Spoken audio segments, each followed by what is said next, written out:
Hello student, तो हम start करने जा रहे हैं केटीएस बैच का lecture number 3 work power energy और सर्कुलर मोशन। तो मेरे ख्याल से बहुत ज़ोर शोर से आप तैयारी कर रहे होगे, ठीक है ना। पहले इस चैप्टर का इंपॉर्टेंस बता दूं। एग्ज़ाम में जो अपना 21 तक का एग्ज़ाम था उसके अंदर 2 से लेकर के 3 क्वेश्चन, ठीक है ना। तो 2 to 3 क्वेश्चन इस टॉपिक से हमारे एग्ज़ाम के अंदर आ जाते हैं। तो या तो वर्क पावर एनर्जी से 2 आ गए, सर्कुलर से 1 आ गया, या सर्कुलर से 2 आ गए, वर्क पावर एनर्जी से 1 आ गया। तो कुल मिलाकर के टॉपिक इंपॉर्टेंट है और आपके 2 से 3 प्रॉब्लम अगर इस साल आए तो वो सही हो जाएंगे, ठीक है ना। तो मैं पहले भी बोल चुका हूँ, अभी भी बोल रहा हूँ कि नीट का एग्ज़ाम हमारे लिए कोई वनडे या टेस्ट सीरीज़ के मैच की तरह नहीं है, T20 के मैच की तरह है। अगर आपका कंसंट्रेशन लूज हुआ, ईमानदारी सही से नहीं दिखाई, कुछ भी लापरवाही करी, तो ये समझ लो चांस रह जाएगा, ठीक है ना। फिर वो चांस अगले साल ही लगना है। तो इसलिए बोल रहा हूँ रगड़ के मेहनत करो ताकि आपका एक एक टॉपिक क्लियर हो जाए। इस टॉपिक का इंपॉर्टेंस इतना है कि इसमें ब्रह्मास्त्र का जो हम यूज़ करेंगे सिखाऊंगा सबको, ठीक है ना। प्रॉब्लम्स बहुत अच्छे अच्छे इसके अंदर वर्क पावर एनर्जी के अंदर हैं, ठीक है ना। आप ये तय है एग्जाम के अंदर उसको 45 सेकंड के अंदर इजीली कर लोगे। तो लेक्चर स्टार्ट करने से पहले इस चैप्टर का इंपॉर्टेंस, इस चैप्टर का कनेक्शन आपका एसएचएम में भी होता है, रोटेशन में भी होता है, इलेक्ट्रोस्टैटिक में भी होता है, तो मॉडर्न फिजिक्स के अंदर भी इसका कनेक्शन आ जाता है। तो इतना इंपॉर्टेंट टॉपिक है, अच्छे से कवर करते हैं, ठीक है ना। तो देखो सबसे पहले आता है कंसेप्ट वाला पार्ट, ठीक है ना। उसके बाद फिर मैं अपनी तरफ से आपको बताऊंगा। तो वर्क डन निकालने के तरीके, तो पहले हम लोग इस सेक्शन को डिस्कस करेंगे कि how to find out work done. तो देखो वर्क डन निकालने के लिए हमें 2 चीज़ों पर गौर करना पड़ता है कि हम जिस फोर्स का वर्क डन निकाल रहे हैं वो वेरिएबल है या कांस्टेंट है। अगर वो फोर्स कांस्टेंट है तो आप वर्क डन को सीधे सीधे डॉट प्रोडक्ट से निकाल सकते हो और एक्सपैंड करने पर ये हमें रिजल्ट दे देगा एफ एस कॉस थीटा, ठीक है। ये क्लास 9th से चला आ रहा है, इसमें कुछ भी नया नहीं है, ठीक। तो कांस्टेंट फोर्स का वर्क डन निकालने के लिए आप सिंपल डॉट प्रोडक्ट या F S cos theta use कर सकते हो। बात आती है वेरिएबल की। जब बच्चों से पूछो वेरिएबल फोर्स का वर्क डन कैसे निकालेंगे, एक ही इंटीग्रेशन करेंगे। अरे किस सिचुएशन में कब इंटीग्रेशन करना है वो तो पता कर लो। हवा का इंटीग्रेशन करके थोड़ा ना कुछ चले आओगे, पता चले एयर के मॉलिक्यूल इकट्ठे करके बना दिए।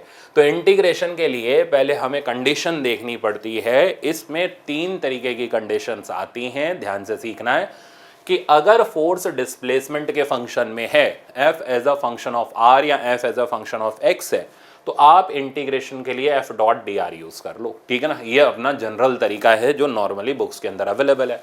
इसका अल्टरनेटिव वर्जन ये है कि अगर आपको एफ एक्स या एफ आर ग्राफ दे रखा है, आप ग्राफ का एरिया निकाल लो, वो एरिया आपको वर्क डन दे देगा, ठीक है ना।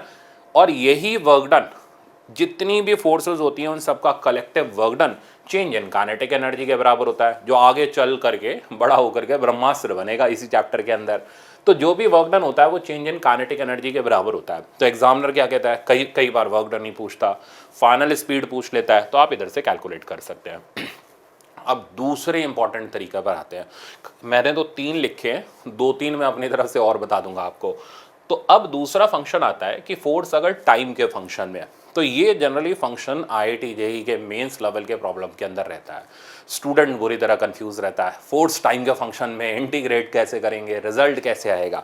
तो तरीका बड़ा सिंपल है, आपको इंटीग्रेशन करना ही नहीं है इसमें, ठीक है ना। एफ डी आर यहाँ लगता ही नहीं, वो सिर्फ तब लगता है जब डिस्प्लेसमेंट के फंक्शन में हो। तो फोर्स अगर टाइम के फंक्शन में है, ध्यान से सुनना, इंपॉर्टेंट कंसेप्ट है।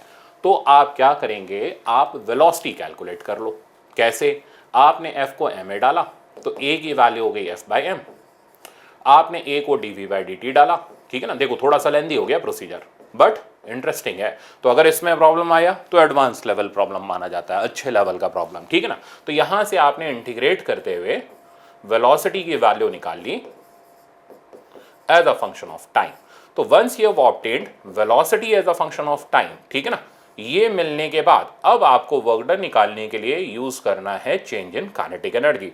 तो 2 बातें हैं, ध्यान से सुनना। Force as a function of time दे रखा हो, क्वेश्चन अच्छे लेवल का माना जाता है। अगर velocity as a function of time, आपको सर ये भी डायरेक्ट होता है, बिल्कुल होता है। बहुत सारे एग्जांपल में आप देखोगे नीट लेवल में इजी करने के लिए यूज कर लेते हैं, वेलोसिटी को सीधे टाइम के फंक्शन में दे देते हैं। जब ऐसा करते हैं तो आपको कुछ नहीं का स्टूडेंट फालतू का दिमाग लगा देता है कि नहीं हम तो जी इंटीग्रेट करेंगे, यार हर चीज का इंटीग्रेशन नहीं कर रहा है यार, ठीक है ना। तो velocity as a function of time दे दे तो वर्क डन बराबर change in kinetic energy, direct use कर लो, आपका रिजल्ट आ जाएगा, ठीक है ना। तो इस पे भी प्रॉब्लम आज आपको मिलेगा।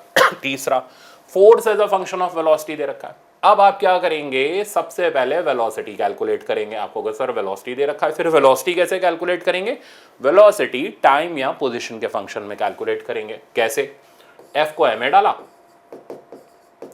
ए का वैल्यू एफ बाई एम मिला, ठीक है ना।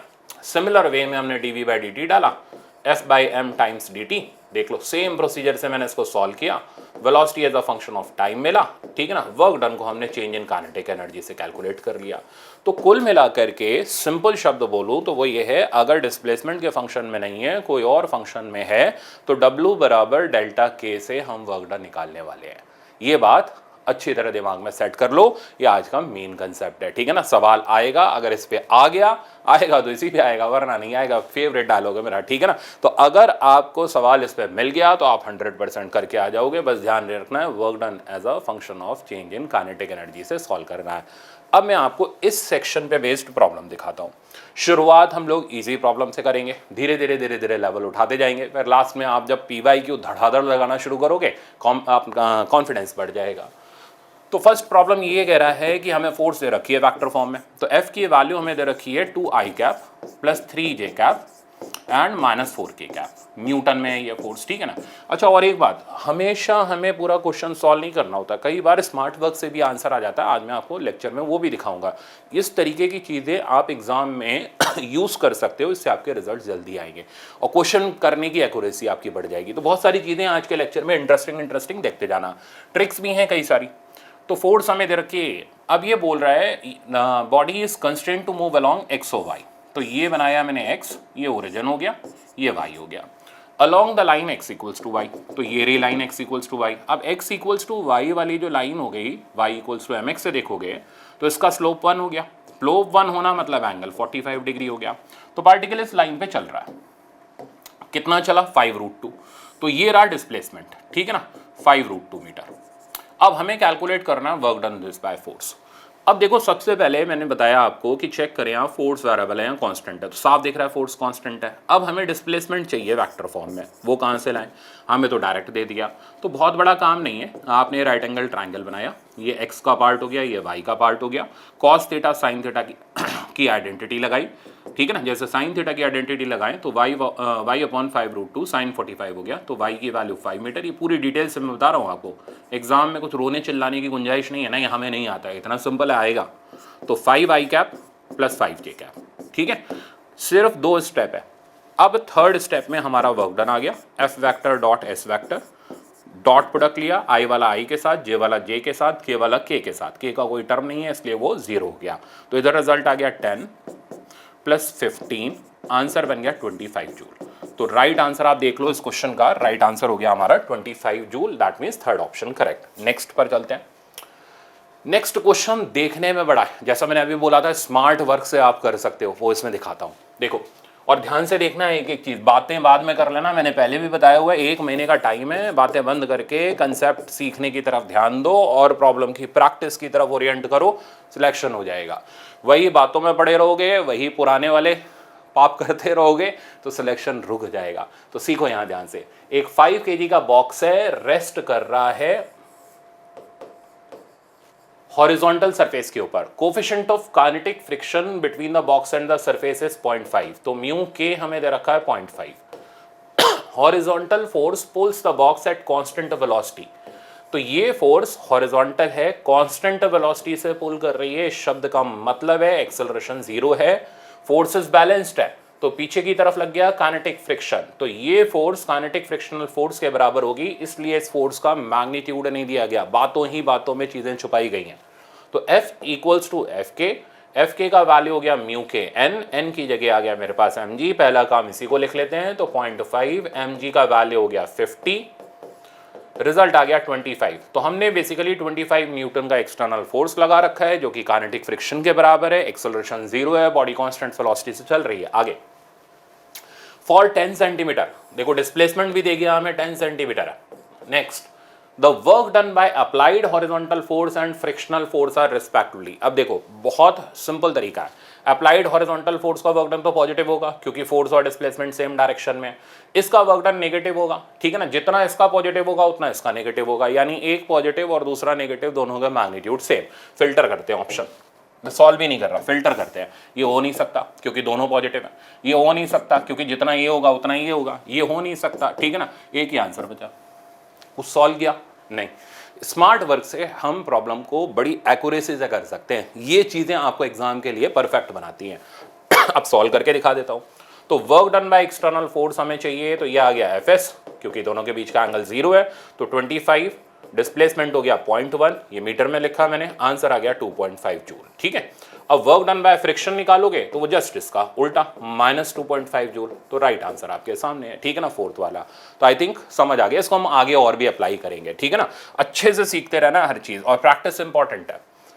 बहुत से बच्चे, तकरीबन 90% स्टूडेंट तो आई थिंक फ्लो में आ चुके हैं, बट कुछ 10% स्टूडेंट डिस्ट्रैक्टेड हैं, तो कोशिश यही है कि वो भी फ्लो में आ जाए, सिलेक्शन उनका भी हो।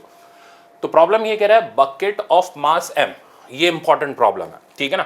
तो इस सेक्शन के प्रॉब्लम को मैं इंपॉर्टेंट लिख ले रहा हूं, ये same as it is problem, मैंने सेम तो नहीं बोलूंगा, थोड़े से डेटा चेंज करके टेस्ट सीरीज में भी डाला है, आपकी प्रैक्टिस शीट में भी रखा है, तो छोड़ के बिल्कुल मत जाना भाई इसको, ठीक है। तो प्रॉब्लम ये कह रहा है a bucket of mass m tied to light rope is lowered at constant acceleration of g/4।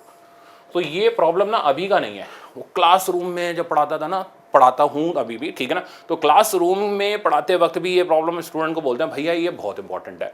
फिर वो क्या कहते हैं, सर हमने यहाँ का टेस्ट दिया, हमने वहाँ का टेस्ट दिया, ये क्वेश्चन वहाँ भी आ गया, ठीक है ना। अरे जब वहाँ आ रहा है तो आपके नीट एग्जाम में भी आएगा। तो इंपॉर्टेंट प्रॉब्लम का इंपॉर्टेंट रोल होता है, ठीक है ना। तो ये प्रॉब्लम आप हर किसी टेस्ट में देखेंगे, एज वेल आप नीट में भी देखेंगे, जब नीट में दिख जाएगा अपना काम पूरा।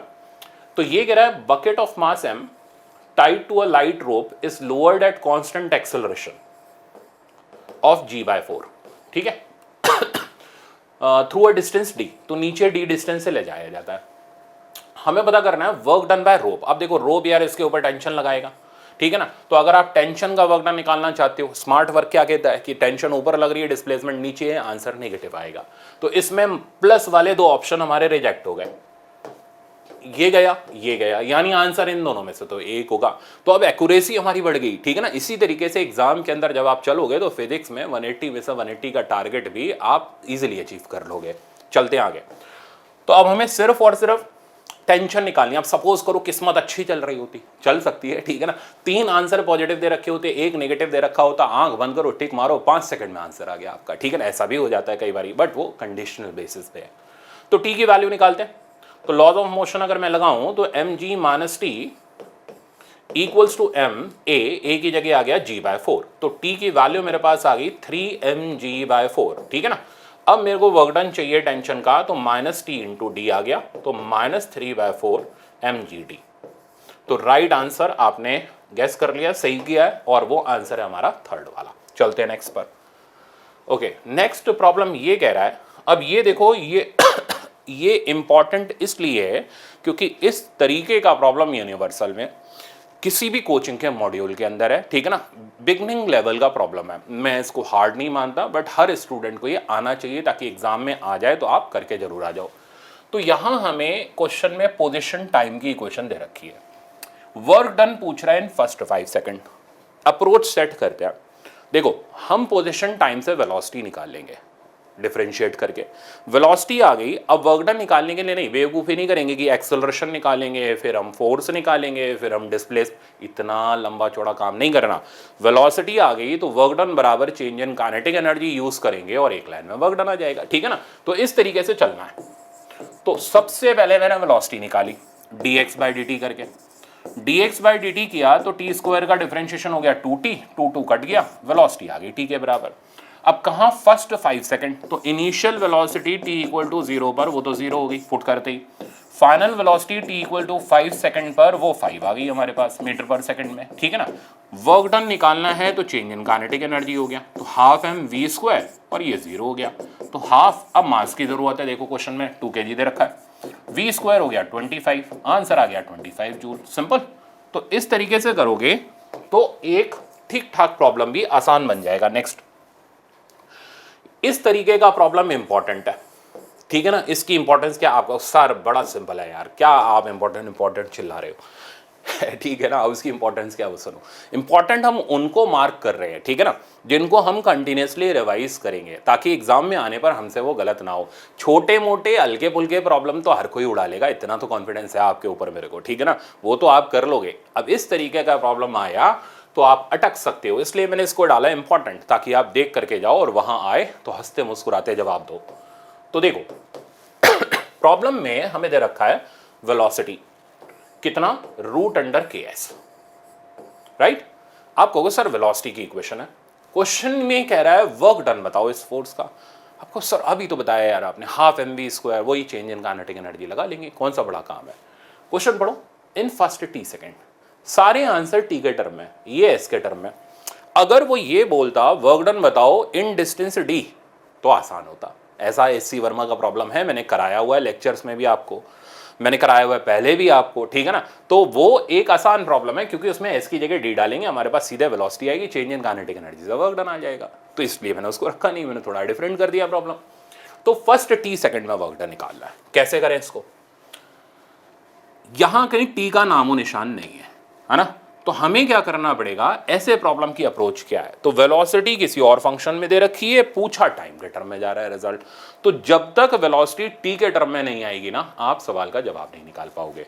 तो उसका तरीका ही है, आप क्या करो, ठीक है ना, ध्यान से देखना, आप क्या करो, यहां दो रास्ते हैं हमारे पास। पहला रास्ता, हम यहां से एक्सेलरेशन निकाल लेते हैं, ठीक है ना, ये पहला रास्ता है। दूसरा रास्ता, हम यहां से सीधे ds/dt पुट करके s की इक्वेशन t के टर्म में निकाल लेते हैं।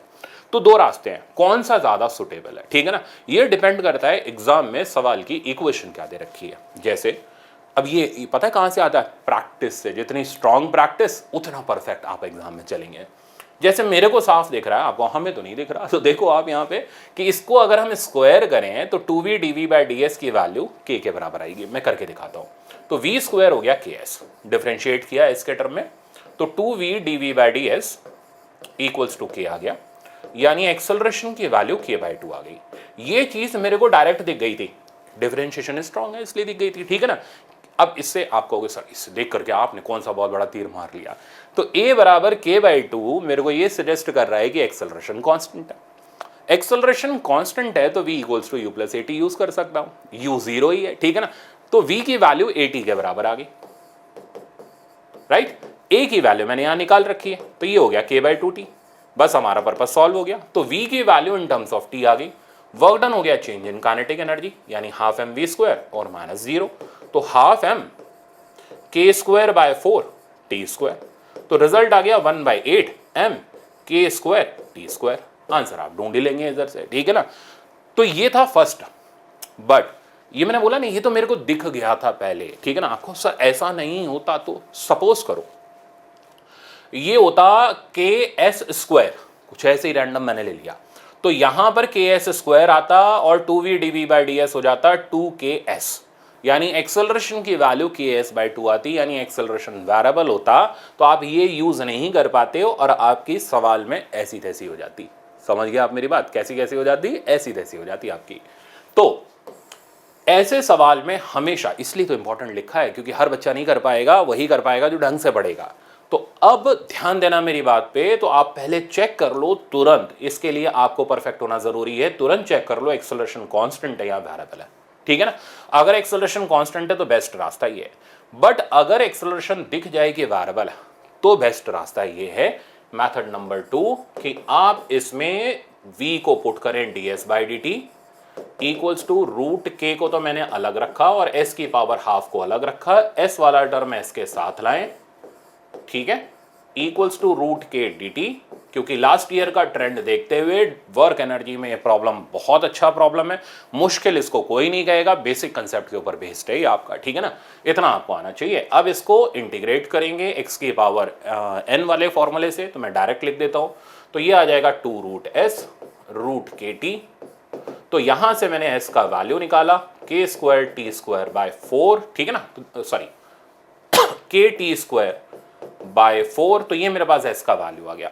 Once I have obtained the value of s, इस s को यहां पुट करते ही v का वैल्यू आ जाएगा, एंड v का वैल्यू आप जैसे ही इसमें s का वैल्यू पुट करेंगे तो ये आ जाएगा kt/2। देख लो बिल्कुल एग्जैक्टली v का वैल्यू सेम आया, सही है ना। तो ये होगा सेकंड स्टेप, ये आप तब यूज करो, इंटीग्रेशन वाले पचड़े तब यूज करेंगे आप जब ये देख लो कि एक्सेलरेशन वेरिएबल है, ठीक है। अब तो रास्ता सेम, वर्क डन बराबर चेंज इन काइनेटिक एनर्जी यानी हाफ mv स्क्वायर, और v की वैल्यू यहां सब्स्टिट्यूट करते ही सेम आंसर आपको मिलेगा। तो राइट आंसर हो गया 1/8 m k square T square. तो 1/8 इसमें भी है, इन दोनों को तो रिजेक्ट करो, m k square T square, option third correct, ठीक है। इंपॉर्टेंट लिख लेना, छोड़ के मत चले जाना। नेक्स्ट देखो, ये है बरसों से आया हुआ प्रॉब्लम, ओरिजिनल आईआईटी का, मैं पता नहीं कितनी बार इसको करा चुका हूँ, इवन बच्चों को याद भी हो चुका होगा इस प्रॉब्लम का आंसर, तो ठीक है ना, क्योंकि इतनी बार ये रिपीट हो चुका है, इसलिए मैंने कहा छोड़ते नहीं है, इसको भी करते हैं। यहां पर आप चेक करें कि फोर्स कैसी है, तो आपको क्वेश्चन में फोर्स y और x के टर्म में दे रखी है, दैट मीन्स फोर्स वेरिएबल है, बिना इंटीग्रेशन के वर्क डन नहीं आएगा। पोजीशन के टर्म में है तो इंटीग्रल एफ डी आर लगेगा। तो वर्क डन का पहले फॉर्मूला सेट करा, integral F vector dot D R vector, ठीक है ना। एफ और डी आर को ओपन किया तो F X D X plus F Y D Y बन गया, ठीक। अब मैंने इसमें वैल्यू डाली, एफ एक्स की जगह मेरे पास आ गया माइनस के वाई, माइनस के बाहर ही रहने देते हैं, तो यहां आ गया वाई डी एक्स और इधर आ गया एक्स डी वाई। अब मैंने क्या सिखाया हुआ है आप सबको, ठीक है ना, ये चीज आपने लेक्चर में सीखी हुई है बहुत अच्छी तरीके से, मेरे को पता है वो लोग फटाफट से आंसर उगल देंगे इसका कि क्या है। तो Y D X plus X D Y, ठीक है ना, ये हुआ डी ऑफ एक्स वाई के बराबर। तो जब भी वाई के साथ एक्स है, एक्स के साथ वाई है, हमेशा प्रोडक्ट रूल, ये सबको बता रहा हूं ध्यान देना, तो हमेशा प्रोडक्ट रूल लगेगा इसमें। तो प्रोडक्ट रूल ऑफ डिफरेंशिएशन के हिसाब से ये है डिफरेंशिएशन ऑफ एक्स वाई, ठीक है, तो डी ऑफ एक्स वाई। अब डी के अंदर जो भी चीज होती है इंटीग्रेशन के बाद बाहर आ जाती है, तो माइनस के टाइम्स एक्स वाई। अब आप इसकी लिमिट डालें, ओरिजिन से चलाया जा रहा है इसको और a कॉमा ए तक ले जाया जा रहा है, तो अब आप x और y की जगह a और a डालो तो आंसर मिल जाएगा माइनस के स्क्वायर। बहुत से बच्चे जिनको ये नहीं आता उनका आंसर बताऊं क्या आता है, यही आता है जो -2k स्क्वायर। 90% जनता का ये आता है, और जिसको पता है उसको पता है उसका आंसर यही आएगा -k स्क्वायर। तो आई थिंक ये प्रॉब्लम क्लियर हो गया होगा। चलते नेक्स्ट पर। अब देखो ये तो यार आपको आना चाहिए, इसमें तो कोई दम नहीं है, ये रिवीजन के लिए मैंने रखा हुआ है क्योंकि क्रैश कोर्स है ये, ठीक है ना, और आपको सब कुछ सीखना। तो 0 से 6 मीटर वर्क डन पता करना है हमें इस फोर्स का, तो ये टोटल एरिया जो होगा एफ एक्स ग्राफ का, this area will give us the value of work done. तो वर्क डन मेरे पास आ गया area of F x graph, ठीक है। तो area of F x graph, आप भी साथ साथ कॉपी पेन उठाओ, बातें करने से तो बढ़िया उठा करके शुरू हो जाओ ना सॉल्व करना, जो आता है वो करते जाओ, जो नहीं आता वो सीखते जाओ, इसी तरीके से तो रिजल्ट आएगा। तो वर्क डन अगर हम इसका निकालें तो हमें बेसिकली ये पूरा एरिया चाहिए होगा, तो रेक्टेंगल और ट्राइंगल, ठीक है ना, इसका एरिया हो गया लेंथ इंटू विड्थ यानी 9, अगले का एरिया हो गया हाफ इंटू बेस, बेस हो गया देखो 6 - 3 3, हाइट हो गई 3, तो 3 क्रॉस 3 यानी 9/2, तो 9 + 9/2 यानी 4.5 यानी 13.5 जूल हमारे पास टोटल वर्क डन की वैल्यू आ रही है। राइट आंसर हो गया सेकंड। नेक्स्ट, हाँ ये प्रॉब्लम अच्छा है, ठीक है ना, क्योंकि इसमें कंफ्यूजन होगा बहुत से स्टूडेंट्स को, तो अगेन इंपॉर्टेंट लिख रहा हूं। चलो बताओ कैसे करेंगे। अच्छा, कई लोग ये सवाल वहां का था, ये सवाल, अरे तो इस टाइम पर हमें सब सवाल करने हैं भाई, अभी ये नहीं करना है ये वहां का था, ये यहाँ, उससे क्या कर लोगे, ठीक है ना, कि आप ये जान लो कि ये सवाल यूनिवर्सल का था, उससे क्या हो जाएगा, आपको तो सब जगह के सवाल मिल रहे हैं ना, तो बेनिफिट तो यही है ना कि आपको कुछ ढूंढना ही नहीं पड़ रहा, मैं करा तो रहा हूं आपको, तो कंसंट्रेशन के साथ करो। तो वेलोसिटी टाइम ग्राफ दे रखा है, मास 2 kg है, moves in a straight line as shown in the figure, work done by all the forces on the particles, work done by all the force. तो सुनते ही है ना दिमाग में घंटी बजी कि work done by all the force, तो वो तो चेंज इन काइनेटिक एनर्जी होता है, half mv square minus u square. अब बहुत से बच्चे, प्रॉब्लम बहुत आसान है अब कई बार क्या होता है ना, बहुत आसान प्रॉब्लम भी एग्जाम में गलत हो जाता है, ठीक है, इसलिए इसको रखा है मैंने, धोखा दे जाता है प्रॉब्लम। तो बहुत से बच्चे इसमें कंफ्यूज, यार ग्राफ का क्या करें, ठीक है ना। अब क्या करेंगे बताऊं, क्या क्या चीजें, इसका एरिया निकालेंगे, खाली है एरिया निकालेंगे, फिर बहुत से क्या करेंगे, इसका स्लोप निकाल लेते हैं, dv/dt होता है एक्सेलरेशन, क्या कर लोगे एक्सेलरेशन से, और क्या कर लोगे एरिया से, एरिया से क्या मिलेगा, डिस्प्लेसमेंट मिलेगा, स्लोप से क्या मिलेगा, एक्सेलरेशन मिलेगा, दोनों से कुछ नहीं मिलेगा आपको, क्योंकि पूछा तो वर्क डन है। दिमाग लगाओ, ठीक है ना, फालतू का ज्ञान मत लगाओ कि हम एरिया निकालेंगे, कुछ भी बातें कर रहे हैं, एरिया निकालेंगे, स्लोप निकालेंगे, लास्ट मूवमेंट है, दिमाग लगाओ। तो हमें चाहिए v और u, फोकस v और u पर करो। फाइनल वेलोसिटी, तो ये हुई यहां की velocity is final velocity. Graph बिल्कुल यहां पर आ गया, तो इस पर्टिकुलर पॉइंट पर वेलोसिटी 0 हो गई। यहां दिमाग लगाओ ना, ठीक है ना। 0 क्यों हो गई? क्योंकि एक्स एक्सिस पर आ गया। अब यहां पर ये वेलोसिटी है इनिशियल वेलोसिटी 20 हो गई, तो सामने ही दे रखा है, तो वीटी ग्राफ में सिर्फ v और u के वैल्यू उठाओ, पुट करो, काम खत्म। इतना आसान है, पर नहीं, फालतू का दिमाग लगाना। तो वर्क डन की वैल्यू आ गई हाफ, m की जगह 2 आ गया, v स्क्वायर की जगह 0 आ गया, u स्क्वायर की जगह 400 आ गया। तो रिजल्ट मेरे पास आ गया -400 जूल। तो देखिए इतना आसान था, बट वो चीजें कई बार सामने होती हैं, दिखती नहीं है। तो राइट आंसर हो गया सेकंड वाला। चलते हैं नेक्स्ट पर। ओके, अब आता है फिर से एक इंपॉर्टेंट सेक्शन। तो ये सेक्शन पर मैं लिख दे रहा हूं इंपॉर्टेंट, प्रॉब्लम फंसना चाहिए इसका। तो देखो, फोर्स और पोटेंशियल एनर्जी। तो सबसे पहले पोटेंशियल एनर्जी से फोर्स निकालना, ये आप वहां पे भी करोगे। आपको कहाँ? वहां पे इलेक्ट्रोस्टैटिक में, फील्ड और पोटेंशियल के रिलेशन में, वहां पे भी कराऊंगा आपको, ठीक है ना। तो आपको पोटेंशियल एनर्जी दे रखी है, फोर्स निकालनी है। तो निकालने का सिंपल तरीका -du/dr, वेक्टर फॉर्म में निकालनी है तो वो पार्शियल डिफरेंशिएशन लगाना, और ये लगा करके फोर्स की वैल्यू आ जाएगी, ठीक है ना। खेल जो एग्जाम में आना चाहिए वो स्टेबल अनस्टेबल इक्विलिब्रियम का ज्यादा प्रायोरिटी पर है, सवाल मैंने रखा है। अच्छा, ऐसा ही कंसेप्ट मैं आपको एसएचएम में कराऊंगा, ये ध्यान रखना। बहुत मजेदार पैराग्राफ नहीं, सॉरी, मैच द कॉलम कराऊंगा आपको, इसी पे बेस्ड होगा, इसलिए इसको ध्यान से सीखना ताकि आगे तक यूज ले सको। तो इक्विलिब्रियम 3 तरीके के होते हैं, स्टेबल, अनस्टेबल और न्यूट्रल। बहुत से बच्चों को इनको पहचानने में दिक्कत आती है, ठीक है ना। बहुत सिंपल तरीका मैं आपको देता हूं। देखो, स्टेबल इक्विलिब्रियम में पोटेंशियल एनर्जी का ग्राफ अपवर्ड डायरेक्शन में ओपन होता है, इस तरीके से। तो इसका मुंह ऊपर की तरफ खुलता है। और मैंने काइनेमेटिक्स में, कान खोल के सुनना, काइनेमेटिक्स में बताया था कि अगर कोई भी ग्राफ ऊपर की तरफ ओपन हो तो उसका डबल डिफरेंशिएशन पॉजिटिव होता है। तो वहां तो एक्स टी ग्राफ अगर ऊपर की तरफ ओपन हो तो double differentiation acceleration greater than 0 यानी पॉजिटिव मिलता है। सेम टेक्निक यहां पर है, क्योंकि ग्राफ ऊपर की तरफ ओपन हो रहा है तो डबल डिफरेंशिएशन ग्रेटर देन 0 होगा। सही है, डबल डिफरेंशिएशन। अब इससे क्या सिग्निफिकेंस मिला? तो डबल डिफरेंशिएशन ग्रेटर देन 0 मतलब ग्राफ ऊपर की तरफ खुलेगा। ग्राफ अगर ऊपर की तरफ खुलेगा तो इसमें एक जगह ऐसी होगी, भाई कोई भी ग्राफ ऊपर की तरफ खुलेगा तो एक लोएस्ट पॉइंट होगा ना, तो एक जगह ऐसी होगी जहां पोटेंशियल एनर्जी मिनिमम होगी। जिस ग्राफ में पोटेंशियल एनर्जी मिनिमम होती है ऐसे ग्राफ को हम बोलते हैं स्टेबल इक्विलिब्रियम। तो स्टेप भाई इक्विलिब्रियम है ना, स्टेप इक्विलिब्रियम स्टेबल हो तो मिनिमम एनर्जी की जो पोजीशन होगी वो एक्वायर करेगा पार्टिकल।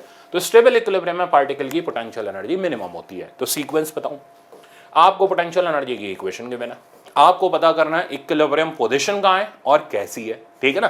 तो इक्विलिब्रियम पोजीशन पता करने के लिए सर्ट से डिफरेंशिएट करो, यानी कि टेंजेंट बनाओ, उसका स्लोप देखो। भाई इस जगह पर आप टेंजेंट बनाएंगे तो du/dr इसका स्लोप हो गया, वो 0 हो जाएगा। इसे 0 करके आपको इक्विलिब्रियम पोजीशन मिलेगी।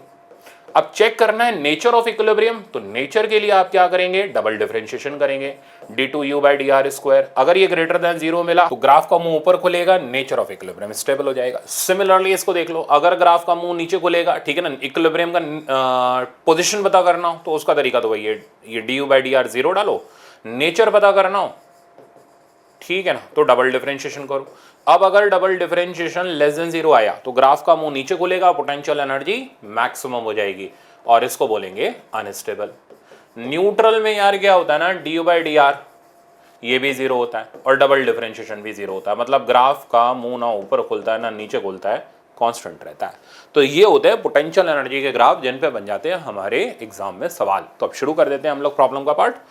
तो देखो, इसमें एक दो चीजें और बता देता हूं, फिर एक साथ हम लोग इसको स्टार्ट करते हैं। जैसे आप देख रहे हो काइनेटिक एनर्जी और मोमेंटम, ये बहुत ही सिंपल कंसेप्ट है काइनेटिक एनर्जी और मोमेंटम वाला, कि मोमेंटम को इतने % से इंक्रीज किया, काइनेटिक एनर्जी कितने से करेगी। तो रिलेशन यूज कर लो p²/2m, ठीक है ना। मोमेंटम की फाइनल इनिशियल वैल्यू निकाल करके हम इधर सब्स्टिट्यूट करके percentage change in kinetic energy निकाल लेंगे। बहुत बड़ा टास्क नहीं, बहुत ही ज्यादा आसान सिंपल प्रॉब्लम होता है।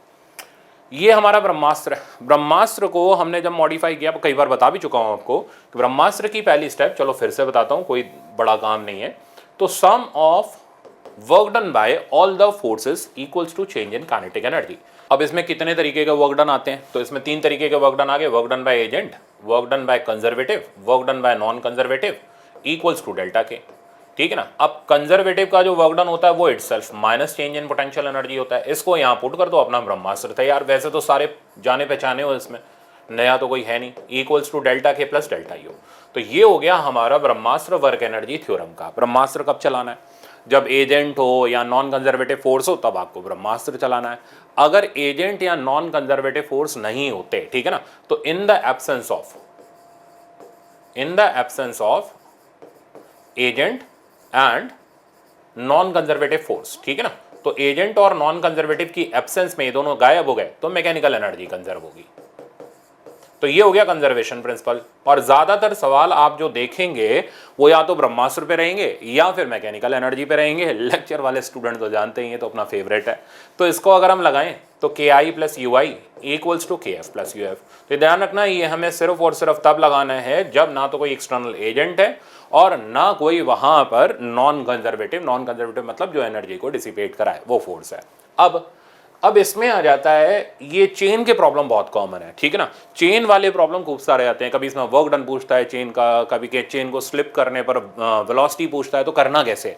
तो सुनो, आपको मेन पार्ट ये चेन की पोटेंशियल एनर्जी लिखनी आनी चाहिए। अगर आपको वो लिखना आता है दैट मीन्स आप चेन के प्रॉब्लम इजीली लगा लेंगे। तो इस सिचुएशन में हम रेफरेंस जो लेते हैं ना, तो जब भी चेन का केस आए तो आप रेफरेंस लो टेबल के टॉप पर। तो टेबल पर पड़ी हुई चेन की पोटेंशियल एनर्जी का कंट्रीब्यूशन तो जीरो हो जाएगा क्योंकि रेफरेंस पर लाई कर रही है। तो जितना हैंगिंग पार्ट होगा, पहले आप मास ऑफ हैंगिंग पार्ट लिखो, वो यूनिटरी मेथड से total mass by total length into given length से लिख सकते हो। जैसे मान लो टोटल मास m है, टोटल लेंथ l है और हैंगिंग पार्ट की लेंथ स्मॉल l है, तो मास ऑफ हैंगिंग पार्ट हो गया m by l into small l। अब क्या करना है, potential energy non point mass की लिखते वक्त हमेशा सेंटर ऑफ मास की हाइट लेते हैं। जैसे इस पेन की पोटेंशियल एनर्जी लिखनी है तो ये नहीं पूरी हाइट चाहिए, सेंटर तक की हाइट आपको लेनी है। That's it, centre of mass generalised हम बोलूं तो, ठीक है ना। तो इसके सेंटर ऑफ मास की लोकेशन ये हो गई यहां से l/2 के डिस्टेंस पर, ठीक है ना। अब पोटेंशियल एनर्जी का वैल्यू आ गया, पहले साइन लगाया, रेफरेंस के नीचे है तो minus mass of hanging portion g and l/2, length of hanging portion का हाफ, ठीक है ना। तो ये आ गई potential energy of hanging part, या फिर ऐसे बोला जाए potential energy of that part which is hanging below table. अब अगर आपको ये लिखना आ गया तो वर्क डन लिखते वक्त हमें कोई दिक्कत नहीं आएगी, वो मैं सवाल में दिखाऊंगा। अच्छा, अब आप देखो प्रॉब्लम। तो पहला प्रॉब्लम तो बहुत ही सिंपल सा है, आई डोंट थिंक कि किसी को प्रॉब्लम आनी चाहिए इसके अंदर, आप सब खुद ही कर लो इसको। ये बोल रहा है the momentum of body is increased by 50%। तो इस सिचुएशन में मैंने इनिशियल मोमेंटम को पी लिया, तो फाइनल मोमेंटम 50% से बढ़ाया, यानी p प्लस 50% हुआ हाफ ऑफ p, ठीक है ना, यानी 3p/2। What we have to do, we have to find out percentage increase in kinetic energy। तो percentage increase in kinetic energy, ये वही फॉर्मूला बेस्ड सवाल है, p final square minus p initial square divided by p initial, ठीक का square क्यों आया, p²/2m के हिसाब से, ठीक है ना, इनटू 100। तो छोड़ दो हम कुछ भी नहीं रहे, भले ही बहुत इजी प्रॉब्लम है ना, उसको भी रिवाइज करके जाना है ताकि कुछ भी ऐसी चीज नहीं हो जो मन में डरा नहीं यार मेरा रह गया, ऐसा कुछ नहीं रहना चाहिए। तो p फाइनल स्क्वायर हो गया 9/4 माइनस 1/1 टाइम्स 100। अब आप इसको सिंप्लीफाई कर लो ये आ जाएगा हमारे पास 5/4 125%। तो अगर आप मोमेंटम को 50% से बढ़ाओगे, काइनेटिक एनर्जी 125% से बढ़ेगी। इसका राइट आंसर हो गया हमारे पास थर्ड वाला। नेक्स्ट प्रॉब्लम आ गया मैच द कॉलम। अब देखो ये जो मैंने मैच द कॉलम रखा है इस पे बेस्ड प्रॉब्लम नीट 21 के अंदर था, इसलिए मैंने कहा चलो बहुत सारे प्रॉब्लम एक साथ कराऊं, बेस्ट है मैच द कॉलम करा दूं, तो इसलिए मैंने मैच द कॉलम रखा है। अब पढ़ो आप इसको आराम से। ये बोल रहा है body is allowed to fall from height h। तो एक बॉडी को h हाइट से फॉल कराया जाता है। शब्दों का मतलब समझो, यहां पर वेलोसिटी 0 है, मतलब इसको ड्रॉप किया गया। Then match the following, potential energy equals to kinetic energy किस हाइट पर होगी, ठीक है ना। Potential energy equals to twice, वैसे तो ये तय है कि 2 ऑप्शन करते ही हमारा आंसर आ जाएगा। अब देखो बट ये सवाल करा कैसे जाए, जैसे इस साल का जो प्रॉब्लम था वो समथिंग अराउंड मैंने लास्ट में रखा, आप देख लेना, kinetic energy 3 times potential energy हो। इस तरीके के सवाल को कैसे करा जाए जब हमें फाइनली हाइट निकालनी हो। ध्यान देना, देखो बॉडी जब फ्रीली अंडर ग्रेविटी फॉल कर रही है, ना तो कोई एजेंट है ना कोई नॉन कंजर्वेटिव फोर्स है, तो मैकेनिकल एनर्जी कंजर्व है। तो इनिशियल मैकेनिकल एनर्जी जो कि हो गई k प्लस यू का सम, ठीक है ना। अब काइनेटिक तो 0 है, तो सम ऑफ पोटेंशियल एनर्जी के ही बराबर हुआ और वो हो गया mgh। तो ये फिक्स है कि बॉडी किसी भी जगह पर हो उसकी मैकेनिकल एनर्जी कांस्टेंट होगी, राइट, और वो mgh के बराबर होगी, ठीक है ना। तो potential energy plus kinetic energy, जरा ऑप्शन देखो, हम क्यों फर्स्ट से शुरू करें, हमें जब डी ऑप्शन दिख रहा है कि potential energy plus kinetic energy mechanical energy होती है और ये कांस्टेंट होती है, तो उल्टा शुरू कर लो ना यार, जो आसान मिले उससे कर लो। तो इसका मतलब इसका सम कांस्टेंट होगा और ये कांस्टेंट होगा किसी भी हाइट पर, किसी भी पॉइंट पर। इसका मतलब डी वाले का ऑप्शन एफ वाला होना चाहिए, बिना सॉल्व करे हमें पता चल गया। अब डी का एफ ऑप्शन इसमें और इसमें नहीं है, इन दोनों को हमने रिजेक्ट कर लिया है, इन दोनों में से कोई एक फाइनल आंसर होने वाला है, सही है। ऐसे मैच द कॉलम एग्जाम में किया जाता है, ये नहीं एक एक चारों के चारों बैठ करके सॉल्व कर रहे हैं। नेक्स्ट देखो अब फर्स्ट पार्ट से सिंप्लीफाई करना मैं सिखा रहा हूं। हमें पता करना है ऐसी कौन सी हाइट होगी जहां पोटेंशियल और काइनेटिक एनर्जी बराबर होगी, ठीक है ना। तो हमें नहीं पता, लेट्स से दैट वो हाइट h डैश है, ठीक है ना। इस h डैश हाइट पर जो फाइनल मैकेनिकल एनर्जी होगी वो k प्लस यू के बराबर होगी और वो इनिशियल के इक्वल हो जाएगी। तो k plus U equals to mgh। अब बहुत ध्यान से मेरी बात सुनना, क्योंकि हमें हाइट निकालनी है, हाइट पोटेंशियल एनर्जी के अंदर छुपी हुई है, ठीक है ना। पोटेंशियल और काइनेटिक बराबर है, तो हम काइनेटिक को रिप्लेस करें या पोटेंशियल को, तो जो चीज निकालनी है ना दूसरे वाले को रिप्लेस करो। जैसे हमें हाइट निकालनी है तो हम क्या करेंगे, काइनेटिक एनर्जी को रिप्लेस कर देंगे पोटेंशियल एनर्जी से। अगर हमें स्पीड निकालनी होती तो हम पोटेंशियल एनर्जी को काइनेटिक एनर्जी से रिप्लेस कर देते। ये बातें बड़े काम की हैं, ध्यान से सुनना। तो मैं इधर काइनेटिक एनर्जी को पोटेंशियल एनर्जी से रिप्लेस कर ले रहा हूं, तो 2u equals to mgh, u की जगह mgh डैश डाला, ठीक है, ये आ गया mgh के बराबर, यहां पर mg कैंसिल हुआ और h डैश की वैल्यू मेरे पास आ गई h/2। तो h डैश हो गया h/2, that means option number E correct है। ऑप्शन नंबर ई के हिसाब से अगर हम चलें तो एक ऑप्शन ई, अब इन दोनों में वेरीफाई करो, देखो फंस गए, एक ऑप्शन ई दोनों जगह ट्रू है। इसका मतलब हमें ए वाला ऑप्शन सॉल्व ही नहीं करना चाहिए था, क्योंकि उससे हमारा आंसर फिल्टर नहीं हो पा रहा। तो कई बार एग्जाम के अंदर ये भी हो जाता है, हम बिना देखे शुरू हो जाते हैं। जैसे ये तो पता चल गया इन दोनों में से एक आंसर होगा, अब हमने ए सॉल्व करना शुरू किया, तो हमेशा नजर मार लो यार ए वाले दोनों ऑप्शन अलग अलग हैं या सेम है। अगर सेम है कुछ नहीं होने जा रहा। अब बताओ मेरे को, किसी ने आपको इनाम दे दिया क्या, h डैश की वैल्यू h/2 आ गई, हमें तो पता ही है आंसर में तो दे ही रखा है एक ऑप्शन ई होगा। तो ऐसा नहीं है एग्जाम में हर प्रॉब्लम सॉल्व करने से आपको इनाम मिलेगा। जब आपका प्रॉब्लम करेक्ट और जल्दी सॉल्व होगा ना तभी 4 नंबर मिलेंगे और सिलेक्शन होने पर इनाम मिलेगा।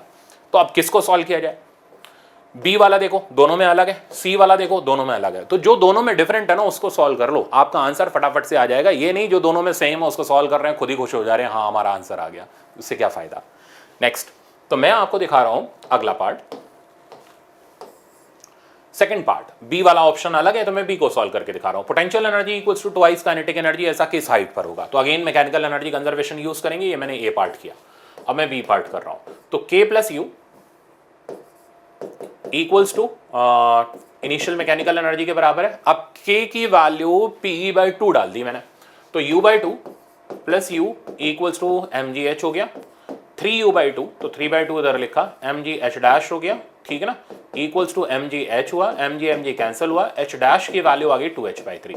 अब मिलाओ इसमें, तो h डैश की वैल्यू 2h/3 जी वाले ऑप्शन के अंदर है, तो इसका मतलब बी का ऑप्शन जो जी होगा वही हमारा राइट आंसर होगा। समझ आ गया। तो एग्जाम में ये स्मार्ट वर्क जरूर, अब कैसे होगा ये स्मार्ट वर्क, ठीक है ना, ऐसे बैठे बैठे रहने से तो नहीं होगा। तो जो टेस्ट सीरीज में मैं बोल रहा हूँ ना बार बार आपको कि जो मैं मैच द कॉलम आपको दे रहा हूँ वो इसलिए दे रहा हूँ कि एग्जाम में आने पर आपका वो गलत ना हो, आप वो स्मार्ट वर्क करके आओ, ठीक है ना। वो एक सवाल से नहीं होगा कि मैंने एक करा दिया आप वहाँ लड़ाई जीत गए। वो जब आप 2-3 सवाल 4 सवाल प्रैक्टिस करोगे, उसी फॉर्म में प्रैक्टिस करोगे, तब लड़ाई जीती जाएगी, ठीक है ना। तब आपको आइडिया लगेगा सवाल करने का एक्चुअल तरीका क्या होता है, राइट। तो प्रैक्टिस बड़ी इंपॉर्टेंट है, छोड़ना नहीं है। नेक्स्ट, अब तो आई थिंक आप कर ही लोगे, इसको पुट करके सॉल्व करना ही है आपको। नेक्स्ट प्रॉब्लम ये कह रहा है, a uniform chain is held on a frictionless table with half of length hanging over the edge. तो आधी जो चेन है वो हैंग कर रही है, ठीक है, इस तरीके से डायग्राम बना लो। If the chain has mass m, length l, तो हमें तो फट से इसका मास चाहिए, मास हो गया m/2, लेंथ हो गई l/2। अब ध्यान रखना l/2 नहीं पुट करना, पोटेंशियल एनर्जी के लिए सिर्फ आधा चाहिए l/4, दैट्स इट। तो इनिशियल पोटेंशियल एनर्जी लिख लो -m/2 g l/4, तो -mg l/8, ये हो गई इनिशियल पोटेंशियल एनर्जी। अब आगे बढ़ते हैं, करना क्या, how much work is required to pull the hanging part back on to table. तो हैंगिंग पार्ट को वापस से खींच करके टेबल पर पूरा का पूरा लाना है, ऐसा करने में वर्क डन कितना लगेगा। तो भाई ये वर्क डन करेगा कौन, ठीक है ना। तो ये वर्क डन कौन करेगा? कुछ भी नहीं लिखा, हैंगिंग पार्ट को खींच करके टेबल पे लाना है, कोई अपने आप तो होगा नहीं, मेरे को यहाँ आपको करना पड़ेगा। हम और आप हो गए एजेंट, यानी इसमें एजेंट का वर्क डन पूछ रहा है। तो हमने पहचाना एजेंट का वर्क डन पूछ रहा है, और जब जब एजेंट आएगा ब्रह्मास्त्र लगेगा, ये इसकी पहचान है। तो हमने ब्रह्मास्त्र चलाया, W agent plus non conservative delta K plus delta you. अब ये तो हमें कैलकुलेट करना है, फ्रिक्शनलेस टेबल है तो नॉन कंजर्वेटिव है नहीं। Change in kinetic energy, finally भी चेन टेबल पर रेस्ट पर है, इनिशियली भी रेस्ट पे, ऐसा तो है नहीं नाच रही है यहाँ पे चेन आकर के। तो इनिशियल और फाइनल दोनों में काइनेटिक एनर्जी का चेंज जीरो हो गया, बचा सिर्फ और सिर्फ क्या? Delta U. तो ऐसे करके आप अपने कंसेप्ट बिल्डअप कर सकते हो। UF minus UI, final potential energy zero है क्योंकि पूरी चेन टेबल पर आ गई, इनिशियल माइनस माइनस mgl/8, तो फाइनल आंसर इज mgl/8। ठीक है, राइट आंसर हमने टिक किया and it's right answer is third. कहीं कुछ रटना नहीं है, बस खाली प्रेजेंस ऑफ माइंड से हम सवाल कर रहे हैं, और कहीं ऐसा नहीं है हम सवाल को 2-2, 3-3 मिनट में कर रहे हैं, बड़े इजीली कंसेप्ट लगा के भी हम जल्दी कर ले रहे हैं। ट्रिक्स हम वहीं पे लगाएंगे जहां प्रॉब्लम हमारी रेंज के बाहर निकलेगा। चलते हैं नेक्स्ट प्रॉब्लम पर। अब देखो, ये लंबा प्रॉब्लम भर के दे रखा है, आधे स्टूडेंट इसी में डर जाते हैं, भाई हमसे ना हो पाएगा, ठीक है ना, इतना लंबा सवाल हम एग्जाम में कैसे करेंगे? अरे पढ़ तो लो, क्या पता बहुत छोटा सा हो। ये कह रहा है block of mass 2 kg is on smooth horizontal surface. एक एक चीज दिमाग में रहनी चाहिए, स्मूथ सरफेस है, फ्रिक्शन नहीं है, नो नॉन कंजर्वेटिव। पढ़ो आगे। Light spring of force constant इतना has one end rigidly attached to the vertical wall. तो ये रहा डायग्राम, तो एक एंड वर्टिकल वॉल से अटैच्ड है, कर दिया है मैंने। स्प्रिंग कांस्टेंट दे रखा है 800 न्यूटन पर मीटर। आगे आगे ये बोल रहा है now the block move towards the wall compressing the spring over distance of 5 centimetre. तो ब्लॉक स्प्रिंग से ऐसे लगाया जाता है, कितना मास का ब्लॉक है? 2 kg का, कि ये स्प्रिंग को कंप्रेस कर देता है। तो इनिशियली कंप्रेस्ड है स्प्रिंग 5 सेंटीमीटर से। अब देखो, इसको बोला गया कि इसको सडनली रिलीज कर दिया गया, ठीक है ना, सरफेस पूरी तरीके से स्मूथ है and breaks contact with the block, the velocity acquired by the block. तो बहुत ही सिंपल हो गया, इसको जब स्प्रिंग को जब अपनी नॉर्मल पोजीशन में स्प्रिंग पहुंची तो यहां से ब्लॉक का कांटेक्ट छूट गया। तो अब इस वक्त बता दो ब्लॉक की स्पीड कितनी है। अब सवाल करने की अप्रोच क्या रहेगी? एजेंट है नहीं, नॉन कंजर्वेटिव है नहीं, तो एक ही कंसेप्ट लगेगा, मैकेनिकल एनर्जी कंजर्वेशन। तो KI plus UI equals to KF plus UF, ठीक है ना। मैं इसको मॉडिफाई भी करूंगा, अभी यहाँ पर रफ सरफेस ले लूंगा, फिर आपको दिखाऊंगा कैसे करना है, ठीक है। तो इनिशियल काइनेटिक एनर्जी जीरो हो गई, स्प्रिंग की पोटेंशियल एनर्जी आप सब जानते हो हाफ kx² हो गई, final kinetic energy half mv² हो गई। अब स्प्रिंग की फाइनल पोटेंशियल एनर्जी क्योंकि रिलैक्स्ड स्टेट में आ गई इसलिए जीरो हो गया, तो v की वैल्यू आ गई √k/m टाइम्स x। अब √k/m में k की वैल्यू हमने लिखी रखी है 800 हो गया, मास की वैल्यू हमें पता ही है 2 kg हो गई, और x जो कंप्रेशन है दैट इज 5 यानी 0.05 मीटर। तो अब देखते हैं कितना आता है। तो ये हो गया 400, दैट मीन्स 20 आ गया, और आंसर आ गया 1 मीटर पर सेकेंड। तो स्पीड जो ब्लॉक की हो गई वो हो गई हमारे पास 1 metre per second. Right answer आपका फोर्थ वाला हो गया। अब जरा गौर करो, अगर ये सरफेस रफ होता, यहाँ दिया नहीं है बट अगर सरफेस रफ होता तो क्या आप मैकेनिकल एनर्जी कंजर्वेशन लगाते हैं? नहीं। अब आपका कंसेप्ट क्या लगता, मैं यहाँ पर मॉडिफाई करके आपको दिखा रहा हूँ ताकि हर चीज रिवाइज हो जाए। तो रफ सरफेस होने पर अब आपको ब्रह्मास्त्र लगाना पड़ता, W agent plus non conservative equals to delta K plus delta U. Agent है नहीं, नॉन कंजर्वेटिव यहां से यहां तक काइनेटिक फ्रिक्शन हो जाता, जिसका वर्क डन हो जाता, फ्रिक्शन पीछे की तरफ लगा, डिस्प्लेसमेंट आगे की तरफ हो गया, तो minus mu mg(x). Final kinetic energy हमें निकालनी है हाफ mv², इनिशियल हो गई zero, final potential energy zero, initial half kx²। अब सोचो ये सारी चीज आपको दी गई होती, ठीक है ना, ये सारी चीज आपको बताई है, तो यहां से आप स्पीड निकाल सकते थे। तो ये वो तरीके होते हैं जिससे हम स्प्रिंग मास सिस्टम के अंदर या तो मैकेनिकल एनर्जी कंजर्वेशन या फिर अपना ब्रह्मास्त्र लगा करके सवाल करते हैं।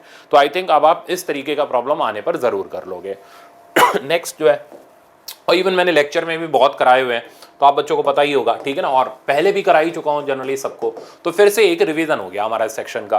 अब ये प्रॉब्लम साफ कह रहा है पोटेंशियल एनर्जी की इक्वेशन दे रखी है 3/2 इज अ पॉइंट ऑफ, तो खुद ही चिल्ला दिया 3/2 बताओ कौन सा पॉइंट होगा। तो पहले हम देखेंगे 3/2 कोई पॉइंट भी है या नहीं है इसके अंदर लाई करने वाला। तो देखो पोटेंशियल एनर्जी की इक्वेशन है 2x4 - 27x। तो मैंने क्या बताया था, अगर इक्विलिब्रियम पता करना है तो du/dx को 0 डालना है, तो du/dx हो गया 8x³ -27 इक्वल्स टू 0। यहां से x की वैल्यू आ गई मेरे पास 3/2। तो ये तो कंफर्म हो गया कि 3/2 इक्विलिब्रियम पोजीशन है।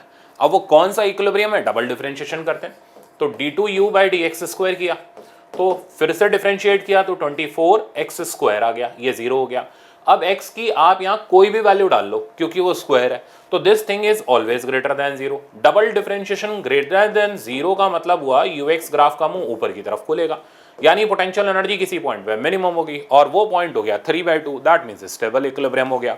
तो इस क्वेश्चन का राइट आंसर हमारा आ गया बी वाला। नेक्स्ट पर चलते हैं। तो ये समझ आ गया होगा, इंपॉर्टेंट प्रॉब्लम है, लिख देता हूं मैं। नेक्स्ट प्रॉब्लम पर चलते हैं। ओके, नेक्स्ट प्रॉब्लम हमारे सामने ये दे रखा है, हमें एक स्प्रिंग दे रखी है, डायग्राम से साफ पता चल रहा है, यहां पर लगा के दे रखी है। आगे बोल रहा है block of mass m slips down inclined plane as shown in the figure. When it reaches the bottom, it presses the spring by a length. Spring length is much less than height. तो ये जो height है ना, इसके comparison में spring की length हमें neglect करते हुए चलनी है, मतलब बहुत छोटी सी स्प्रिंग लेनी है। अच्छा, स्प्रिंग कांस्टेंट के दे रखा है, तो बेसिकली हमें पता करना है स्प्रिंग के अंदर कितना कंप्रेशन आएगा। तो देखो हुआ क्या, ये सरफेस पूरा का पूरा स्मूथ है, ठीक है। क्वेश्चन में कुछ हमें गिवन ही नहीं है कि स्मूथ लेना, रफ लेना। ऑप्शन में भी देखो कहीं कुछ म्यू का नामो निशान नहीं है, तो नहीं गिवन है तो हमने अपनी तरफ से उसको स्मूथ सरफेस ले लिया। वैसे जनरली एग्जाम में गिवन होता है, बट जब गिवन ना हो तो थोड़ा सा प्रेजेंस ऑफ माइंड से भी आप सोच सकते हो। अब फाइनली जब ये ब्लॉक स्प्रिंग को कंप्रेस करेगा, ठीक है, तो मान लो इस ब्लॉक ने यहां आकर के स्प्रिंग को कंप्रेस किया and the value of compression is x। Now what we have to do, we have to find out this value of compression.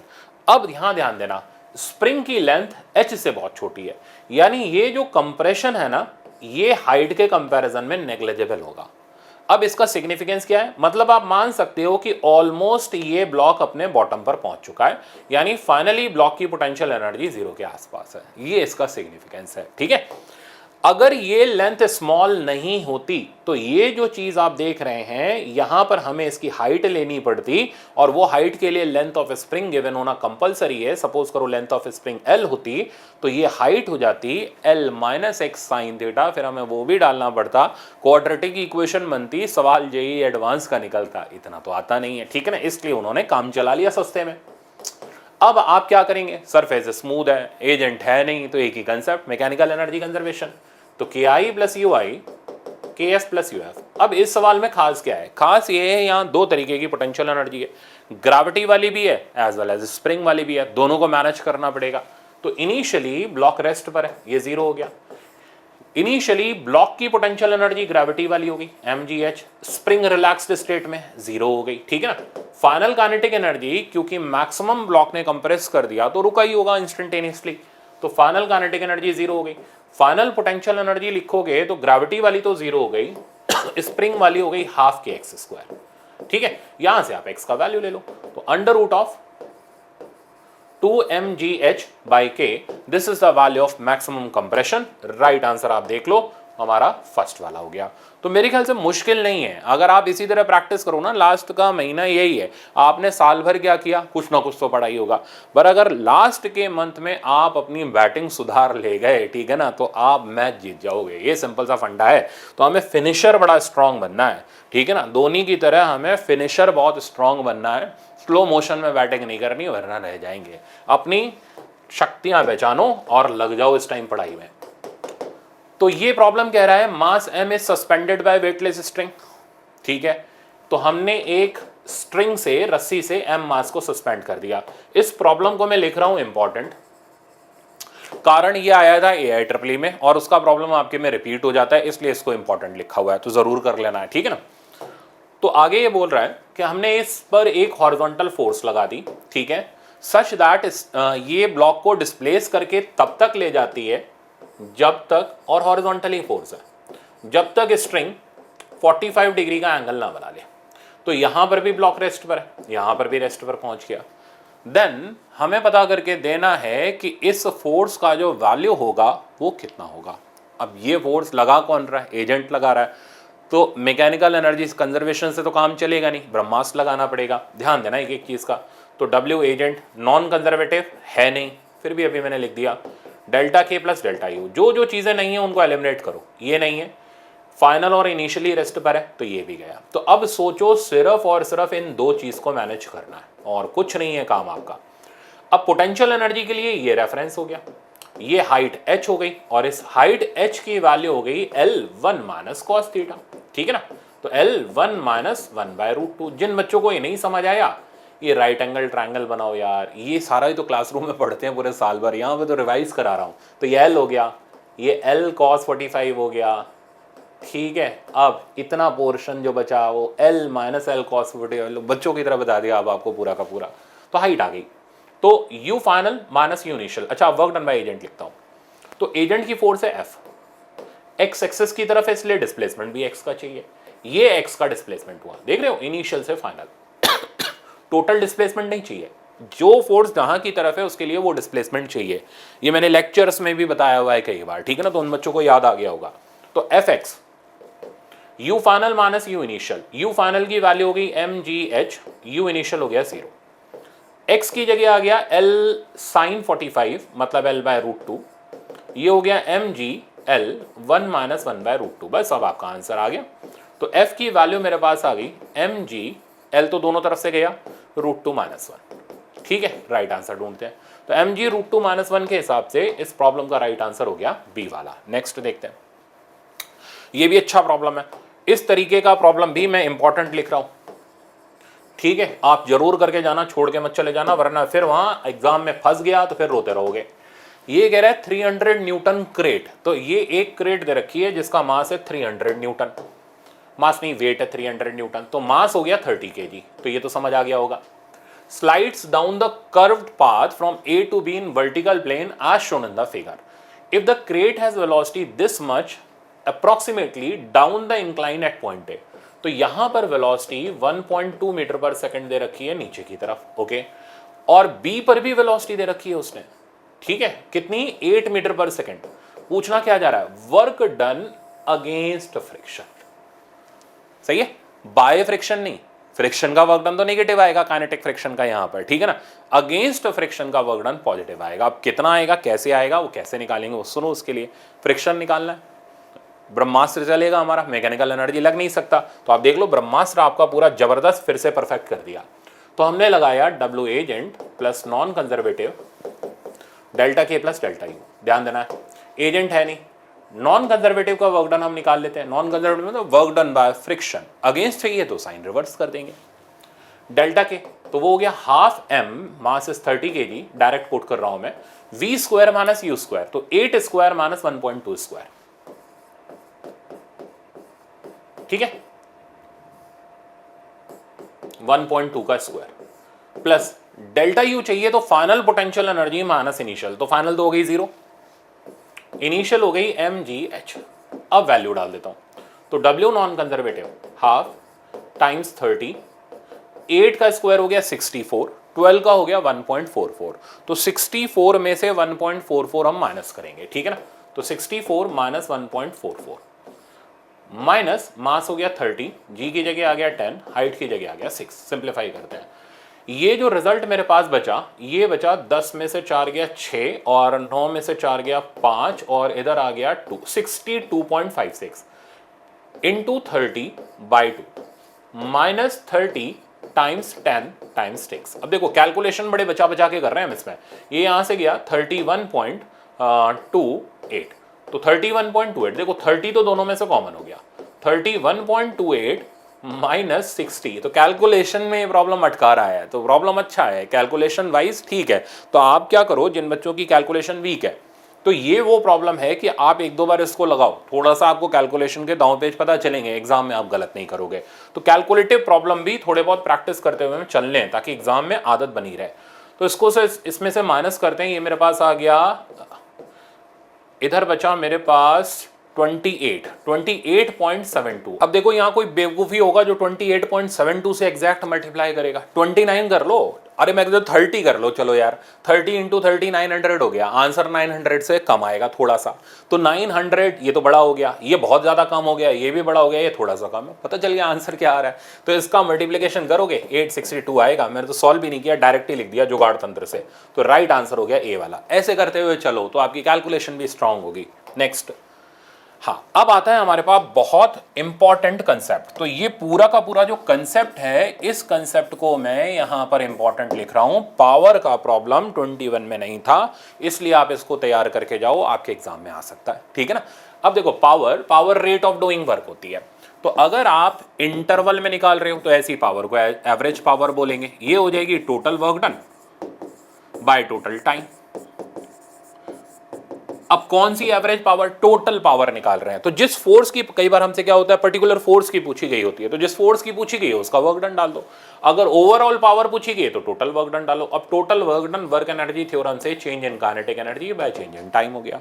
ये हो गया हमारा एवरेज पावर का बेसिक कंसेप्ट। अगर हमें इंस्टेंटेनियस पावर चाहिए तो इंस्टेंटेनियस पावर हो गई dw/dt, ठीक है ना। कौन सी इंस्टेंटेनियस? किसी पर्टिकुलर फोर्स की नहीं, ओवरऑल इंस्टेंटेनियस पावर। इसको हम लिख सकते हैं dk/dt, यानी rate of change of kinetic energy के बराबर। इसका भी यूज अभी न्यूमेरिकल प्रॉब्लम में हम करेंगे। अब इंपॉर्टेंट शॉर्टकट की बारी आती है। जो लिक्विड जेट है उसके प्रॉब्लम पर आ जाते हैं। तो ये एक मोटर है जो पाइप से पानी को फ्लो करा रही है, ठीक है ना, v स्पीड से। पाइप का area of cross section a है।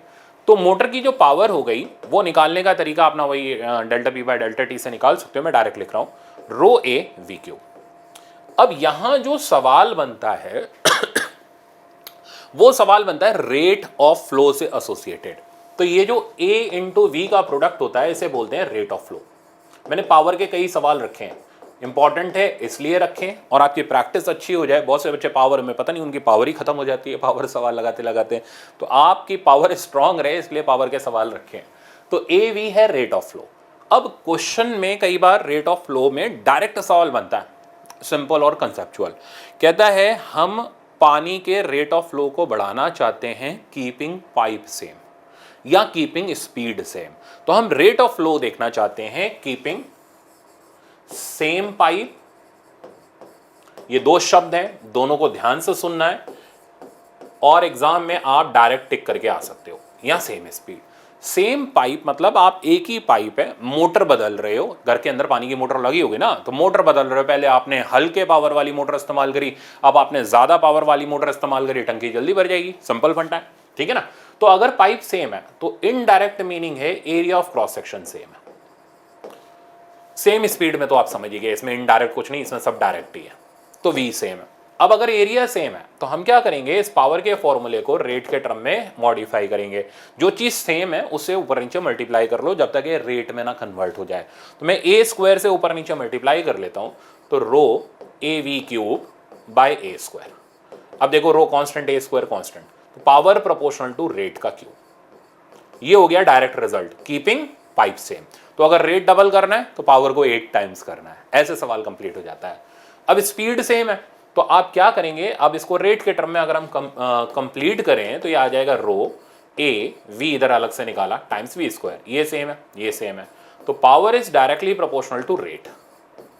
ये तब होगा जब हमें पानी की स्पीड को सेम रखना है, ठीक है ना। तो ये क्वेश्चन ध्यान से सुनना। तो रेट डबल भी हो सकता है, ठीक है ना। रेट डबल करने पर पावर डबल भी हो सकती है, पावर 8 टाइम भी हो सकती है। That depends on the circumstance की area of cross section constant है या स्पीड कांस्टेंट है। समझ आ गया होगा। अब मैं क्या करता हूं, पावर के प्रॉब्लम पर ले चल रहा हूं। तो देखो पहला प्रॉब्लम जो आप देख रहे हो ये है मशीन गन वाला। ये कह रहा है मशीन गन फायर्स 240। ये मैंने जानबूझ के इसलिए रखा है क्योंकि ये प्रॉब्लम आने पर 99% गलत करके आएंगे, ठीक है ना। प्रॉब्लम बहुत सिंपल है, बहुत छोटा है, 99% जनता गलत करके आएगी, ठीक है ना। यही खासियत है इसकी, ठीक है ना। सब कुछ कर रहे हैं, ऐसी चीज़ें कर रहे हैं जो डायरेक्ट एग्जाम में फंस जाती हैं और स्टूडेंट्स गलत करके आ जाते हैं। तो वो चीज़ इसमें आपकी गलत नहीं होगी, ऐसी प्रैक्टिस हो जाएगी। तो ध्यान देना, machine gun fires 240 bullet per minute. तो number of bullet per minute है 240 बाय 60 कर लिया तो पर सेकंड हो गया। तो ये तो छोटा सा काम था। तो 4 बुलेट पर सेकंड फायर हो रही है with a certain velocity. If the mass of each bullet, तो हर बुलेट का मास 10 ग्राम है, okay. And the power of the gun, gun की जो पावर है, ये आप पहली बार सुन रहे हो, गन की भी पावर है 7.2 kilowatt. The velocity with which each bullet is fired must be. तो वेलोसिटी बताओ। अब इस सवाल को कैसे करें, इसको अटेम्प्ट करने का हमारा तरीका क्या होगा, क्यों गलत होगा। देखो जो गन है, गन की पावर का सिग्निफिकेंस क्या है, गन कर क्या रही है, पहले आप ये सोचो।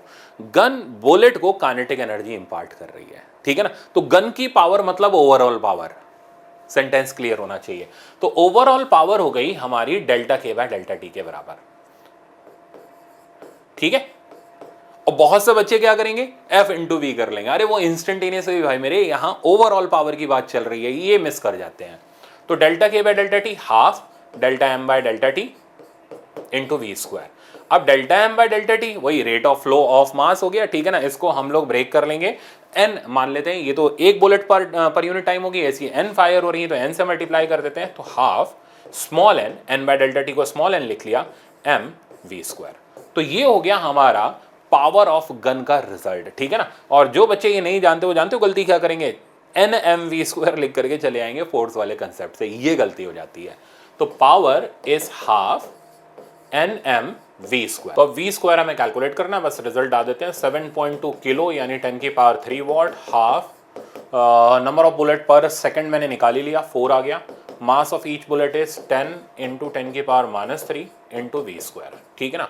अब ये वी स्क्वायर की वैल्यू आप देखो तो 36 इंटू 10 की पावर 4 आ गई, ठीक। तो v की वैल्यू आ गई 600 मीटर पर सेकेंड। तो ये हो गई हर बुलेट की स्पीड अगर गन की पावर हमें दे रखी हो। आई थिंक मजा आया होगा इस सवाल को सीख के, थोड़ा सा नए टाइप का प्रॉब्लम था। नेक्स्ट देखो, अब ये देखो, ये भी थोड़ा सा नए टाइप का मैंने पावर में प्रॉब्लम उठाया, बट आपको दिक्कत नहीं आएगी, समझा दूंगा मैं अच्छे से। तो ये कह रहा है an electric motor operates with an efficiency of 90%। Efficiency का मतलब क्या हुआ कि इनपुट पावर अगर P है तो आउटपुट जो है ना, ये इनपुट हो गया, ये आउटपुट हो गया, तो आउटपुट इसका 90% है। तो 9/10 P मैं लिख रहा हूँ, ओके। अब pump operated by the motor, अब क्या हो रहा है, ये तो है मोटर जो आउटपुट दे रही है 9P, अब इससे ऑपरेट किया जा रहा है पंप को। इस कंसेप्ट को समझना वरना घूम जाओगे।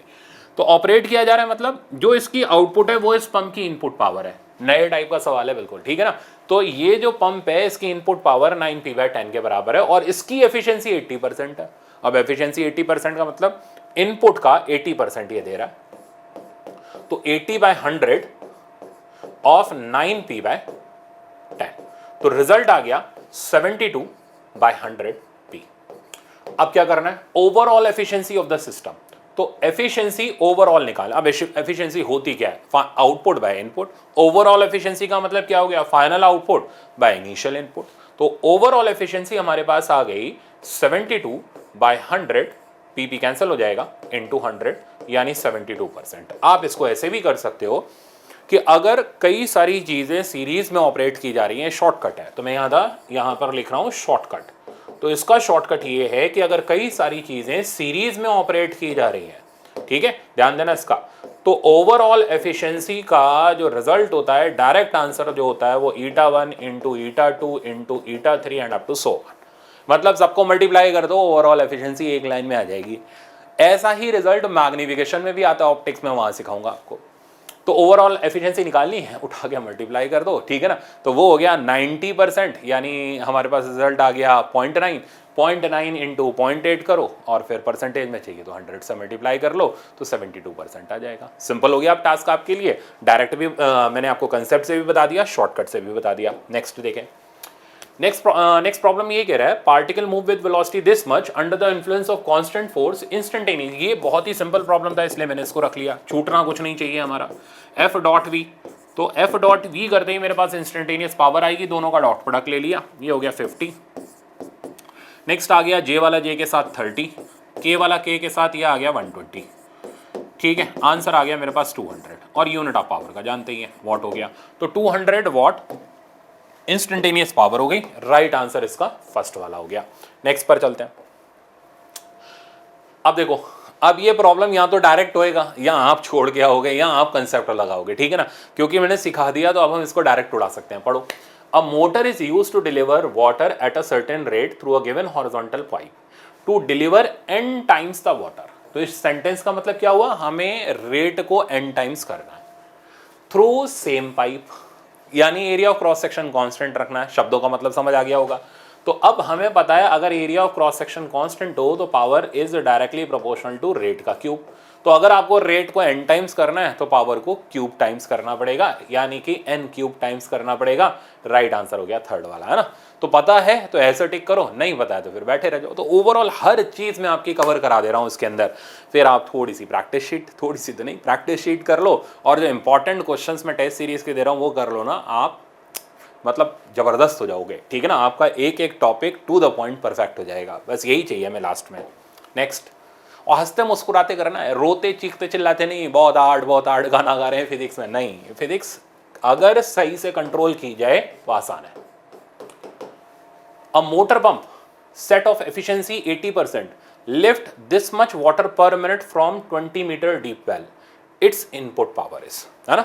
तो छोड़ा नहीं है मोटर पंप का एक पावर, दो प्रॉब्लम कराए मैंने, तीसरा भी रखा है क्योंकि ये पोटेंशियल एनर्जी से एसोसिएटेड है। तो देखो अब यहाँ की पावर कर क्या रही है, पानी को एक जगह से उठा करके दूसरी जगह ले जा रही है, तो उसका रोल क्या है, चेंज इन पोटेंशियल एनर्जी, तो delta U bye delta T. Final potential energy हो गई mgh बाय डेल्टा टी। तो ये हो गई उसकी आउटपुट पावर, जिसका काम है पानी को एक जगह से दूसरी जगह ले जाना, पर वो तो पूछ रहा है इनपुट पावर, तो this is output power of motor. Now हमें क्वेश्चन में पूछा गया इनपुट पावर, अब आप एफिशिएंसी का फॉर्मूला लिखो, P output by P input, यहां से उठा करके पी आउटपुट को डाल दो, eta times P input equals to mgh by delta T. ये सीखना पड़ेगा लास्ट मोमेंट पे, अगर आपने यही नहीं सीखा तो फिर पढ़ा क्या पूरे साल भर, ठीक है ना। तो और मतलब इतना तो पढ़ा हुआ होना चाहिए, मैंने पहले बोला मैं रिवाइज करा रहा हूँ, हर चीज़ करा दूंगा रिवाइज। ये थोड़ा ना होगा कि आप पहली बार अभी पढ़ रहे हो और फिर आप ये सोचो नहीं यार हमें तो काम चल जाएगा हमारा अभी के अभी, तो टाइम चाहिए होता है ना चीज़ें एब्जॉर्ब करने के लिए। तो ये चीज़ें आपकी होनी चाहिए तैयार, और इस टाइम पे आपको रिवीजन से वो चीज़ परफेक्ट हो जाएगी। तो ये परफेक्शन का टाइम है हमारा। तो ईटा टाइम्स पी आई, एफिशिएंसी है 80%, मैंने पुट किया, तो 80/100 of input power, mass 6000 litre है, तो डेंसिटी इंटू वॉल्यूम से मास लिख लेंगे। डेंसिटी पानी की हो गई 1000, वॉल्यूम हो गया 6000 लीटर। अब 1 लीटर 10 की पावर -3 मीटर क्यूब के बराबर होता है, ऐसा सिस्टम में कन्वर्ट करना जरूरी है, ठीक है ना। तो मास वाला पोर्शन हो गया, जी की जगह आप जानते हो 10 आ गया, हाइट कितनी है 20 मीटर है, और क्या कितने टाइम में पहुंचाना है, टाइम हमें दे रखा है पर मिनट, यानी 60 आ गया। अब देखो इसको तो पहले इधर से विदा करो, ये 100 हो गया, तो 8/10 पी आई, पहले मैं राइट साइड सिंप्लीफाई कर लूँ, ठीक है ना। तो मेरे पास राइट साइड पर आया ये 10 की पावर, ये यहाँ से चल गया, ठीक है ना। 2 × 10 की पावर कितना बचा मेरे पास इधर 4, तो पी आई का जो वैल्यू आ गया ये हो गया 1/4 × 10 की पावर 5। तो मैं इसे लिखूँ 100/4 × 10 की पावर 3 वाट। अब तो सिंपल है 25 किलोवाट। तो input power is 25 kilowatt, hence right answer is second वाला। मजेदार था। चलते हैं नेक्स्ट प्रॉब्लम पर। नेक्स्ट दे रखा है power supplied to a particle of mass varies with time this, t is in second, velocity of particle at t equals to 0 is this much, find the velocity at t equal to 2 second। कैसे करेंगे, तो हमें particle की velocity t equals to 2 पर निकालनी है।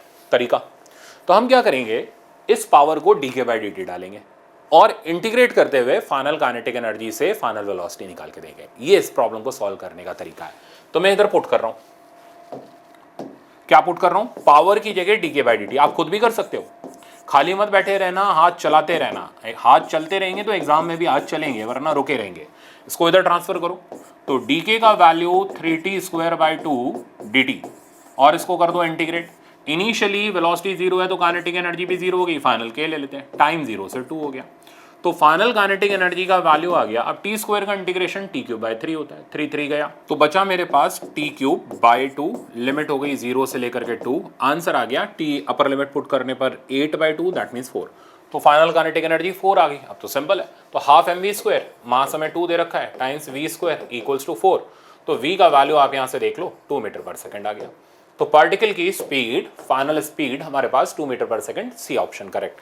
Next, अब आता है देखो सर्कुलर मोशन, ठीक है। मैंने जैसा बताया वर्क पावर एनर्जी से 1 या सर्कुलर से 2, या वर्क पावर एनर्जी से 2 सर्कुलर से 1, ठीक है ना। किस्मत बहुत ज़्यादा अच्छी चल रही हो तो 2 सवाल भी दोनों से आ जाते हैं, तो सर्कुलर का कंसेप्ट सीखते हैं हम लोग, और बहुत टू द पॉइंट कंसेप्ट है सर्कुलर का, कोई इसमें माथापच्ची नहीं है। देखो सर्कुलर मोशन में सबसे पहले ये पहचानना होता है यूनिफॉर्म सर्कुलर है या नॉन यूनिफॉर्म सर्कुलर है। उसकी पहचान होती है स्पीड कॉन्स्टेंट है या वेरिएबल है। तो अगर पार्टिकल की स्पीड कांस्टेंट है, ठीक है ना, ऐसे सर्कुलर मोशन को यूनिफॉर्म बोलते हैं। स्पीड चेंज कौन कराता है, टेंजेंशियल एक्सेलरेशन। तो मैंने कई बार बताया है, rate of change of speed निकालना हो, शब्द ध्यान से सुनना, rate of change of speed निकालना हो तो क्या करो, एक्सेलरेशन का वेलोसिटी की साइड वाला कंपोनेंट ले लो, that is called rate of change of speed, ठीक है ना। जैसे यहीं पे बता देता हूँ, जैसे ये पेंडुलम है ऐसे स्विंग कर रहा है, अब मान लो यहाँ पूछ रहा है rate of change of speed क्या होगा, अब पता है नहीं, यहाँ जी नीचे लग रहा है, तो जी का इधर कंपोनेंट कर लो, वही rate of change of speed हो गया, एसएचएम तक काम में आएगा। तो ये ज्ञान की बात थी, नोट करके रख लेना कि rate of change of speed acceleration का वी की तरफ वाला जो कंपोनेंट होता है वो होता है। प्रोजेक्टाइल मोशन में वहां नहीं बताया, यहां बता रहा हूं, कहता है rate of change of speed बताओ, कहां पर, इनिशियल पर। तो कुछ नहीं करना, एक्सेलरेशन कौन है, जी, जी का वी की तरफ का कंपोनेंट ले लो, that is rate of change of speed. Maximum height पर बता दो rate of change of speed, तो वेलोसिटी इधर होती है, एक्सेलरेशन नीचे होता है, कोई कंपोनेंट ही नहीं आएगा, जीरो हो गया। तो ऐसे सवाल खत्म होते हैं, ठीक है ना। तो ये नोट कर लेना अपने पास आप। तो हमें पहचानना है सर्कुलर मोशन कौन सा है। तो अगर स्पीड चेंज नहीं होगी तो यूनिफॉर्म है, उसमें सिर्फ एक ही एक्सेलरेशन होगा, और स्पीड चेंज होगी तो दो एक्सेलरेशन है, ये उसका नेट एक्सेलरेशन है। तो पहले टाइप का सवाल जो आता है वो नेट एक्सेलरेशन का आता है। तो अगर सर्कुलर मोशन में नेट एक्सेलरेशन निकालना है तो ये पैरेललोग्राम बनाया, नेट एक्सेलरेशन का वैल्यू हो गया AC square plus AT square. AC को बोलते हैं सेंट्रीपिटल एक्सेलरेशन, या तो V स्क्वायर बाई R या R ओमेगा स्क्वायर, और AT आप जानते हो dV बाई dt के बराबर होता है, या VdV बाई ds लिख सकते हो आप इसको, ठीक है ना। इसका काम क्या होता है AT का काम होता है स्पीड को चेंज कराना, मैग्नीट्यूड को चेंज कराना। इसका काम क्या होता है सेंट्रीपिटल का, ये हमेशा वेलोसिटी के परपेंडिकुलर लगता है और वो उसकी डायरेक्शन को कंट्रोल करता है। तो दोनों एक्सेलरेशन के दो अलग अलग काम है। ये नेट एक्सेलरेशन हो गया। रेडियल मतलब ये लाइन रेडियस वाली, इधर से अगर एंगल निकालना हो, ठीक है ना, कि कितने एंगल पर है नेट एक्सेलरेशन, तो आप tan थीटा लगा लो। तो tan थीटा की वैल्यू हो गई AT अपॉन AC। ऐसे सॉल्व कर सकते हैं। अब सर्कुलर मोशन में प्रॉब्लम सॉल्व करने का तरीका क्या होता है, तो मैंने बताया हुआ है आपको कई बार, पहले पहचानो स्पीड कांस्टेंट है या वेरिएबल है, ठीक है ना। तो जितने भी न्यूमेरिकल प्रॉब्लम्स बनेंगे कंसेप्ट के ऊपर, उनमें ज्यादातर आपको स्पीड कांस्टेंट मिलेगी, UCM। तो करना क्या है, क्योंकि ये एक्सेलरेटेड फ्रेम है, ठीक है ना, तो आपने ये डायग्राम बनाया, ये डायग्राम कहां से, ग्राउंड से, क्योंकि हमें पार्टिकल घूमता हुआ दिखाई दे रहा है। तो मैं क्या कहता हूं, हमेशा सर्कुलर मोशन को सॉल्व करने का सिंपल तरीका है, एक्सिस के ऊपर बैठ जाओ। इससे क्या होगा, सामने वाला पार्टिकल रिलेटिवली रेस्ट पर नजर आएगा और आपको सूडो फोर्स लगानी पड़ेगी। तो ये हो गया ग्राउंड के रिस्पेक्ट में, ठीक है ना। तो मैं इसको थोड़ा सा हटाता हूं। अगर हम एक्सिस पर बैठ करके देखें, ठीक है ना, इस शब्द ध्यान से देखना, सुनना, देखना क्या, तो एक्सिस पर जब आप बैठ करके देखोगे तो यहां पर, क्योंकि एक्सेलरेटेड फ्रेम है, एक्सेलरेशन इसके पास सेंट्रीपिटल है, जिसका फॉर्मूला R ओमेगा स्क्वायर अभी मैं लिख रहा हूं क्योंकि मेरे को ओमेगा दे रखा है, L ओमेगा स्क्वायर। तो जब आप एक्सिस पे बैठ के देखोगे तो बाहर सूडो लगेगी और सूडो हो जाएगी ML ओमेगा स्क्वायर, और ये पार्टिकल आपको रिलेटिवली रेस्ट पर दिखेगा। तो अब शब्द ध्यान से सुनना, तो ग्राउंड वाले को घूमता हुआ दिखाई देगा, एक्सिस वाले को रिलेटिवली रेस्ट पर दिखाई देगा। ग्राउंड वाला नेट फोर्स को MAC के बराबर डालेगा, ठीक है ना, नेट फोर्स को MAC के बराबर डालेगा, और जो एक्सिस पे बैठा हुआ है वो क्या करेगा, उसको क्योंकि रिलेटिवली रेस्ट पर दिखाई दे रहा है, फोर्सेस को बैलेंस कर लेगा। ये डेप्थ वाला कंसेप्ट हो गया। तो टेंशन हमारी आ गई ML ओमेगा स्क्वायर। तो यही शॉर्टकट बन गया कि थ्रेड के अंदर जो टेंशन आती है वो बाहर लगने वाली सूडो के बराबर होती है। तो अगर 3 मास है तो उन तीनों मासेस की सूडो आपको ऐड करनी पड़ेगी, तब जाके आपके पास ओवरऑल टेंशन आएगी। तो टेंशन इन थ्रेड का कंसेप्ट बहुत आसान है, ML ओमेगा स्क्वायर यानी बाहर लगने वाली सूडो के बराबर। चलते हैं आगे। अब देखो, इन्हीं कंसेप्ट पर बेस्ड मैंने ये कुछ प्रॉब्लम रखे हैं, पढ़ो। कह रहा है angular acceleration of particle of mass m moving in a circular orbit of radius r with constant angular acceleration alpha, net work done on the particle in first t second if particle start from rest. तो हमें work done निकालना है, बहुत ध्यान से सुनना। Centripetal force क्योंकि velocity के परपेंडिकुलर होती है, इसलिए कभी वर्क नहीं करती, कभी काइनेटिक एनर्जी चेंज नहीं कराती, सिर्फ मोमेंटम का डायरेक्शन चेंज कराती है, उसका मैग्नीट्यूड भी चेंज नहीं कराती। ये कंसेप्चुअल है, टिप्स एंड ट्रिक्स में मैंने दे रखा है, ठीक है ना, वहां देख लेना आप। नेक्स्ट, तो फिर चेंज कौन कराता है, वर्क डन करता कौन है, टेंजेंशियल वर्क डन करता है। कैसे निकालें, बहुत सिंपल है, चेंज इन काइनेटिक एनर्जी, जो वो करता है वही चीज यहां ढूंढ लो, आ गया वर्क डन। तो चेंज इन काइनेटिक एनर्जी हो गया half mv square minus initial 0 था, तो हमें बेसिकली v चाहिए। v कहां से आएगा, इससे आएगा। तो अल्फा एंगुलर एक्सेलरेशन है, तो टेंजेंशियल एक्सेलरेशन क्या हो गया, r अल्फा। तो अब देखेंगे v निकालने के लिए फर्स्ट इक्वेशन यूज करनी है या थर्ड इक्वेशन। तो देखो क्या कह रहा है कि particle in first t second, idea लग गया ना। फर्स्ट इक्वेशन से v equals to u plus AT लिखा, u की वैल्यू हो गई 0, तो v की वैल्यू आ गई r अल्फा t, ठीक है। अब तो बहुत आसान है, तो वर्क डन की वैल्यू हो गई हाफ mv स्क्वायर यानी r square alpha square t square. तो राइट आंसर आ गया, हाफ में तो अब एक ही दिख रहा है और थर्ड वाला। चलते हैं आगे। नेक्स्ट प्रॉब्लम ये कह रहा है car is moving in a circular path of radius 500 metre with speed 30 metre per second. तो कार सर्कुलर पाथ में चल रही है, ठीक है, स्पीड कार की हमें दे रखी है 30 मीटर पर सेकेंड आगे, और रेडियस इसका दे रखा है 500 metre. If speed is increasing at the rate of 2 metre per second square, तो ये कौन है, तो स्पीड बढ़ाने वाला होता है टेंजेंशियल एक्सेलरेशन। तो टेंजेंशियल एक्सेलरेशन की वैल्यू हमें दे रखी है 2 मीटर पर सेकेंड स्क्वायर। हमें रिजल्टेंट एक्सेलरेशन निकालना है, तो नेट एक्सेलरेशन के ऊपर बेस्ड ये प्रॉब्लम है। तो अब क्या करोगे आप, सेंट्रीपिटल एक्सेलरेशन ले लो। तो सेंट्रीपिटल हो गया v square by R, v square की वैल्यू हो गई 900, r की वैल्यू हो गई 500, ठीक है, ये यहाँ से कैंसिल हुआ, 9/5 आ गया। तो अब नेट एक्सेलरेशन की वैल्यू मेरे पास आ गई under root of AC square plus AT square, ठीक है। तो ये रिजल्ट मेरे पास बन गया 9/5 का होल स्क्वायर, तो 81/25 प्लस इधर आ गया मेरे पास 4। तो अब ये तो 9/5 तकरीबन अप्रॉक्सीमेशन में ले लो, मैं तो कहता हूँ 2 पकड़ लो यार, इसको उठा करके आइडिया लग जाएगा इसमें कौन सा आंसर होना चाहिए। तो 10 ले लेते हैं इसको, तो 5 2 या 10 यानी नियरली 2 के आसपास है। तो 2√2 के आसपास आंसर होना चाहिए। अब ये मत पूछना 2√2 कहाँ से आ गया सर, इतना सिंपल आ जाना चाहिए।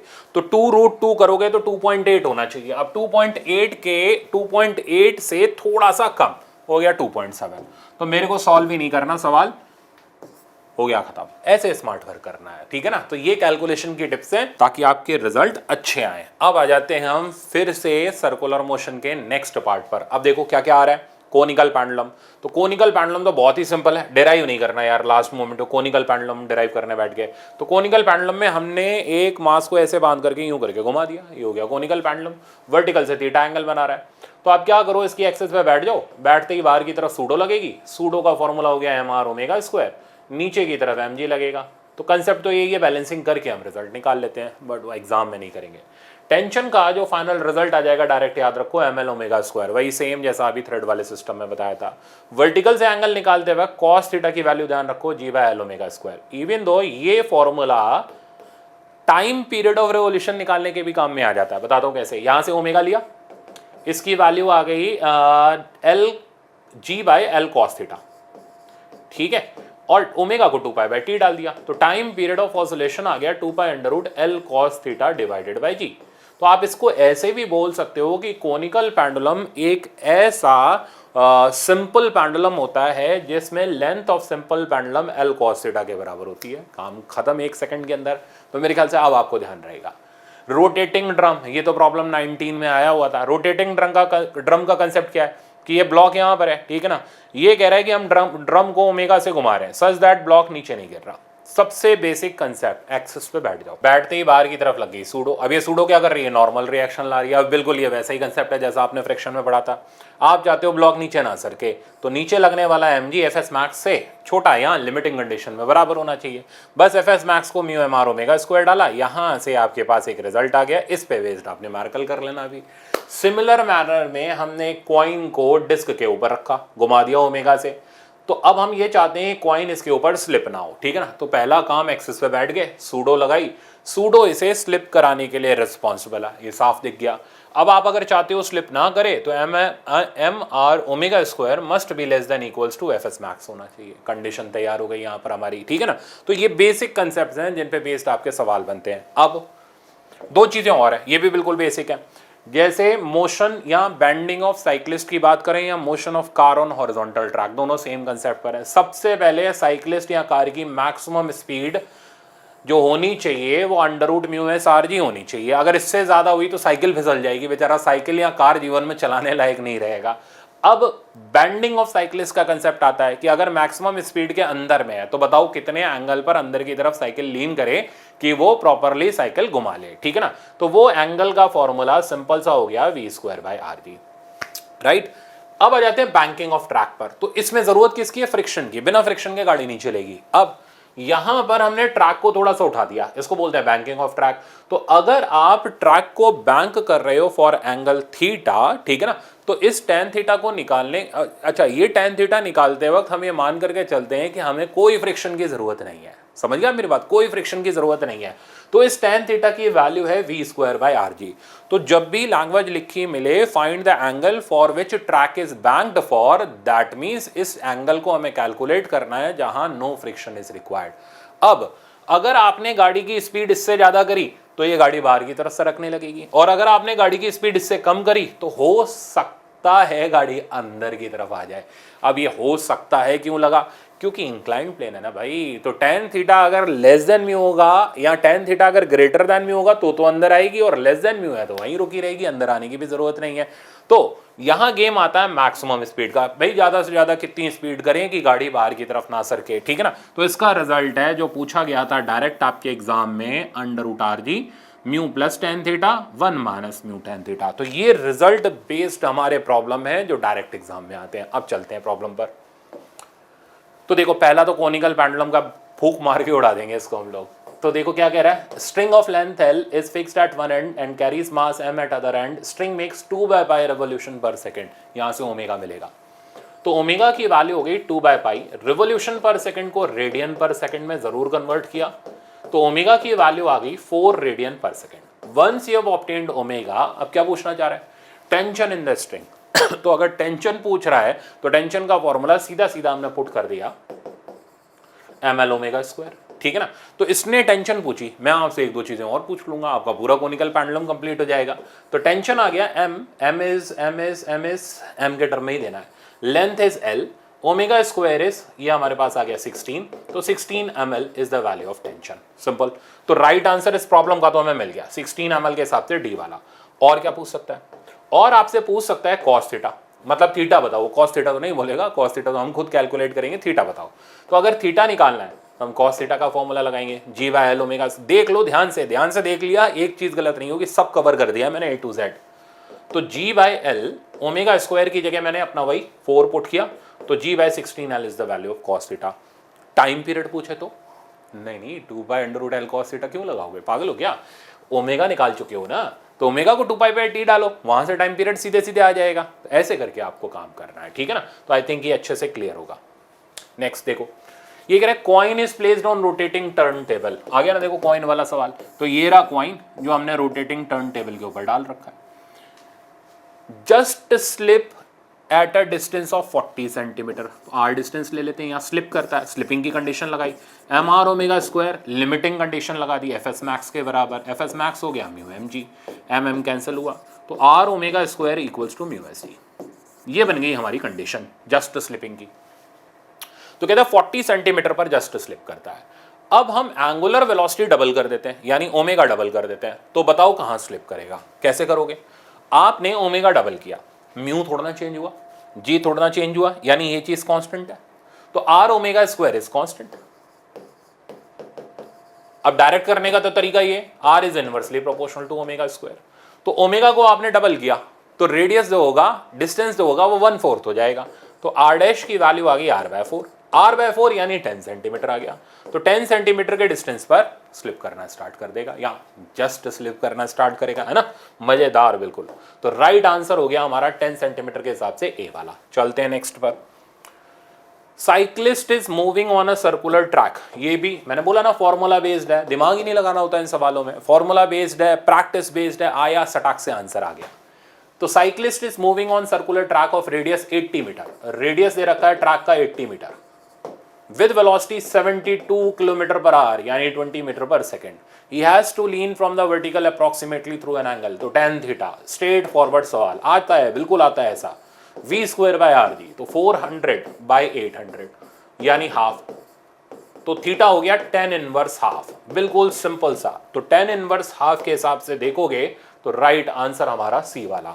हर चीज हम कवर कर रहे हैं, आप उसको रिपीट कर लोगे ना, मतलब प्रैक्टिस कर लोगे ना, एग्जाम के लिए बिल्कुल परफेक्ट तैयार हो जाओगे। चलते हैं नेक्स्ट पर। A car has to move on a level turn of radius this much, ठीक है ना। देखो कार को ट्रैक के ऊपर मूव कराया जा रहा है, रेडियस ट्रैक का 45 metre, coefficient of friction between tyre and road 0.2, find maximum speed, ठीक है ना। तो सिंपल प्रॉब्लम, मैक्सिमम स्पीड का प्रॉब्लम है। अब तो मेरे को भी थोड़ा सा ना अंदर से लग रहा है, हाँ यार अब सारी चीज़ें हमारी कवर हो रही हैं, तो आप क्यों नहीं कर पाओगे, आपको कर लेना चाहिए, ठीक है ना। आपको भी वही कॉन्फिडेंस बिल्डअप करना चाहिए कि हाँ यार हमने हर एक चीज़ कर ली है, बस प्रैक्टिस की और दे रहे हैं, तो हमारा फिजिक्स वाला सेक्शन परफेक्ट हो जाएगा, ठीक है ना। भले ही आपको फिजिक्स जो है वो अच्छी नहीं लगती, बट क्या है, नीट एग्जाम में आती है ना, तो करनी तो पड़ेगी, छोड़ नहीं सकते आप। तो वी मैक्स हो गया under root mu S R G, simple हो गया। म्यू एस की वैल्यू है 0.2, रेडियस आपके सामने है 45, जी का वैल्यू हम 10 ले लेते हैं, ठीक है ना। तो ये आ गया अंडर रूट ऑफ 90। तो under root of 90 metre per second के हिसाब से अगर हम देखेंगे तो अब तो साफ पता है आंसर पूरा 9.39, कुछ सॉल्व ही नहीं करना मीटर पर सेकंड में। तो राइट आंसर हो गया इसका हमारा सी वाला। नेक्स्ट पर चलते हैं। हाँ देखो, ये तो बहुत ही कॉमन प्रॉब्लम है और किसी भी बच्चे को छोड़ के ही नहीं जाना चाहिए, तो इसको मैं लिख दे रहा हूँ इंपॉर्टेंट, ठीक है ना। अब इसको प्रॉब्लम को देखो, ये कहता है बताओ कहाँ पर नॉर्मल रिएक्शन मैक्सिमम मिनिमम कितनी होगी। बहुत सिंपल तरीका, ये हर जगह सेम स्पीड से चल रहा है, तो ए पर जब पहुंचेगा तो स्पीड ये होगी, बी पर जब पहुंचेगा तो स्पीड इधर होगी, सी पर जब पहुंचेगा तो स्पीड इधर होगी। अब क्या करना है आपको, सिर्फ और सिर्फ सर्कल बनाना है। तो मैंने इधर सर्कल बनाया, आप देख रहे हो रेडियस छोटा है तो सर्कल नैरो बनेगा, ये सर्कल बनाया। यहां रेडियस ज्यादा है तो सर्कल थोड़ा सा बड़ा बनेगा।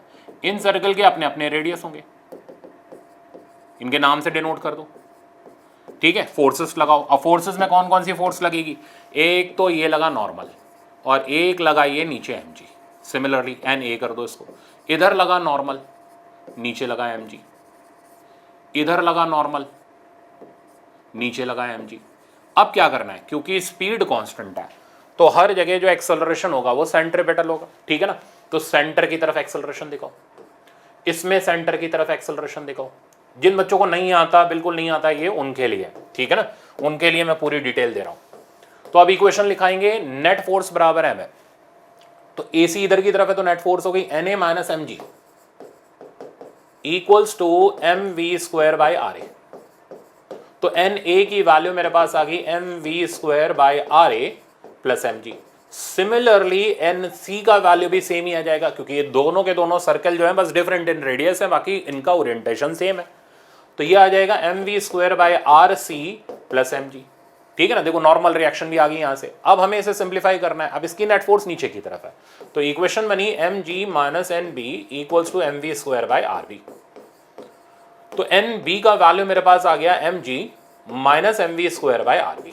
तो फिलहाल इससे ये तो समझ आ रहा है कि एन बी जो है वो इन दोनों से तो छोटा ही है, माइनस आ रहा है ना इसके अंदर। तो कुल मिलाकर के हमें पता करना है नॉर्मल रिएक्शन मैक्सिमम या मिनिमम किस में हो। तो मिनिमम तो ये बी में ही जानी है, तो यहां पर बी वाले में मिनिमम होनी है, तो मैक्सिमम का ऑप्शन है, इसलिए गलत हो गया। ए वाले में और सी वाले में अब हमें देखना है कि कहां नॉर्मल रिएक्शन ज्यादा कहां कम। तो देखो जिसका रेडियस छोटा उसकी नॉर्मल रिएक्शन ज्यादा, तो R A is less than R B, इसलिए N A is greater than N B. तो ये हो गया कंसेप्चुअल सवाल, ठीक है ना।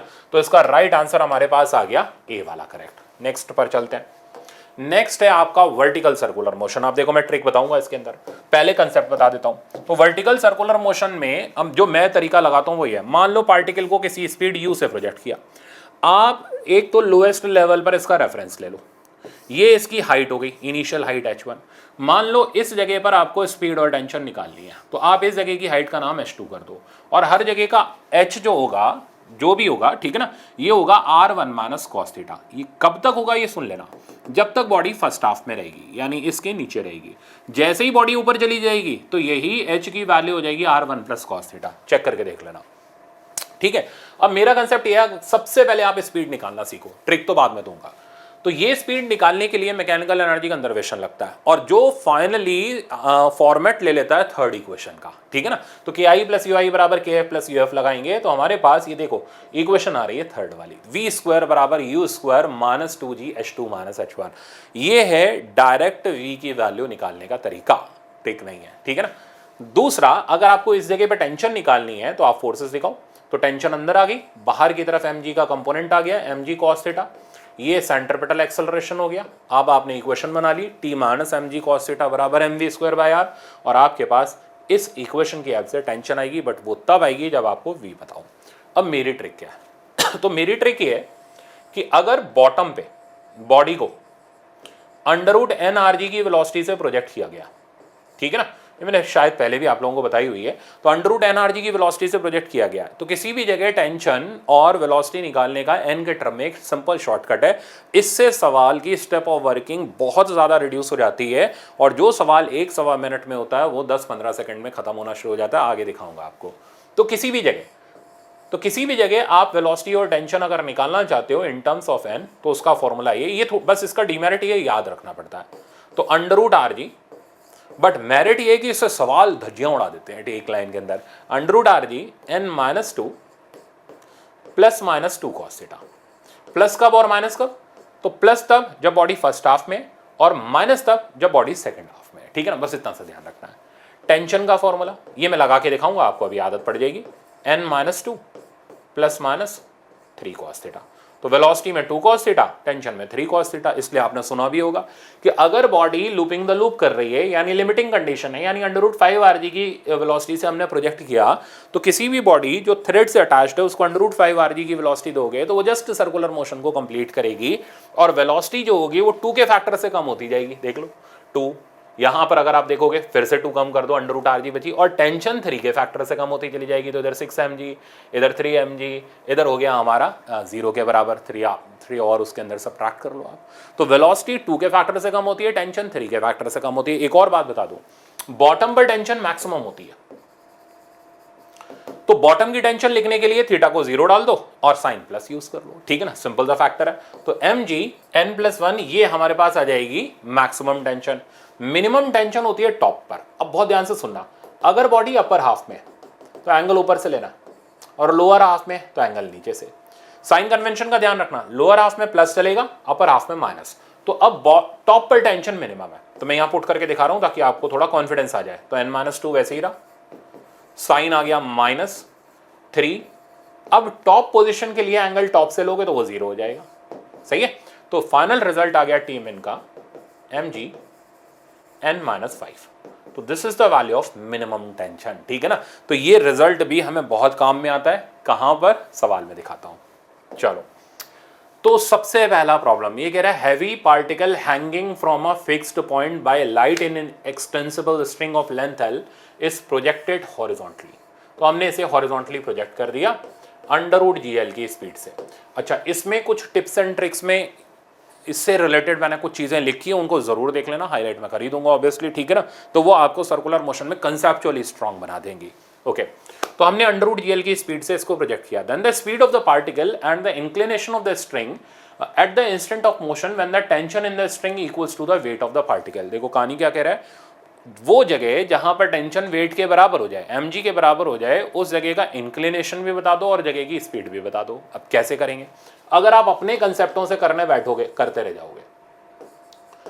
टेंशन mg के बराबर हो जाए, वो जगह भी बता दो, यानी एंगल भी बता दो, और मेरे को उस जगह की स्पीड भी बता दो। अगर आप मेरी जो ट्रिक है अभी जो मैंने बताई आपको, वो यूज करोगे, एक लाइन में उड़ा करके नमस्ते कर दोगे। तो पहले तो मैं टेंशन के फॉर्मूला लिख रहा हूं, mg n-2, ठीक है ना, +3 cos थीटा। अब टेंशन mg के बराबर डाल रहा हूं, तो दोनों तरफ आप देखना mg कट लेगा। n की वैल्यू यहां पर, n क्या है? Under root nrg। तो यहां पर अंडर रूट rg का जो कोफिशिएंट है वो n है, तो 1 हो गया। तो 1-2 +3 cos थीटा। ध्यान से देखना, ये कटा 0 नहीं हुआ भाई, 1 बचा, -1 +3 cos थीटा। एक एक चीज बतानी पड़ती है बच्चों की तरह। तो cos थीटा की वैल्यू आ गई 2/3 और थीटा मिल गया cos इनवर्स 2/3। तो पहले तो एंगल की गणित सेट कर लो। cos इनवर्स 2/3 के हिसाब से हमारे सामने 3 ऑप्शन नहीं, 2 ऑप्शन है।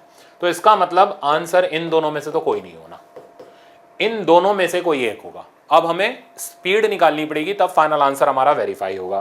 क्या करेंगे? मेरी वाली ट्रिक इस्तेमाल करो। तो स्पीड का रिजल्ट हमारा हो गया अंडर रूट RG, R की जगह ऑब्वियसली L ले रहा हूं, तो LG n-2 यानी 1-2 +2 cos थीटा। cos थीटा की जो वैल्यू निकाली है वो सब्स्टिट्यूट कर देते हैं 2/3। सिंप्लीफाई करते हैं, तो v की वैल्यू आ गई अंडर रूट LG, ये बचा -1, तो 4/3 -1, तो रिजल्ट आ गया अंडर रूट LG/3। तो ये हो गई स्पीड। अब आप 100% गारंटी के साथ कह सकते हो कि इसका राइट आंसर हमारा बी वाला है, ये ऑप्शन नहीं है। ये प्रॉब्लम पर मैं इंपॉर्टेंट लिख देता हूँ, काफ़ी अच्छा प्रॉब्लम था और काफ़ी जल्दी इसको मैंने करना सिखाया। ये इसका मेन अचीवमेंट का पार्ट था। अगर आप अपने कंसेप्ट से करो, जो आपने पढ़े हुए हैं, आप करके देख लेना आपको कितना टाइम लगता है।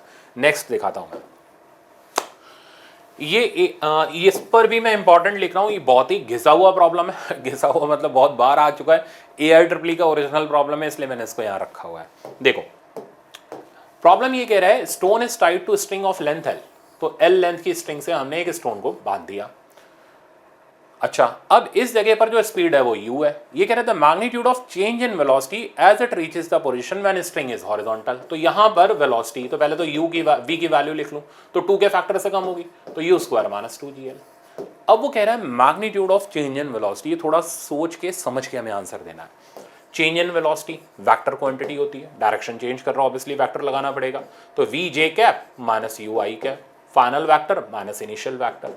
अब हमें इसका मैग्नीट्यूड चाहिए, तो डेल्टा वी वेक्टर का मैग्नीट्यूड हो गया under root of v square plus u square. V square plus u square करोगे तो वी स्क्वायर की जगह आ जाएगा u square minus 2gl plus u square, तो फाइनल रिजल्ट आ गया root under twice of u square minus GL. देख लो, ये था AIEEE का ओरिजिनल प्रॉब्लम।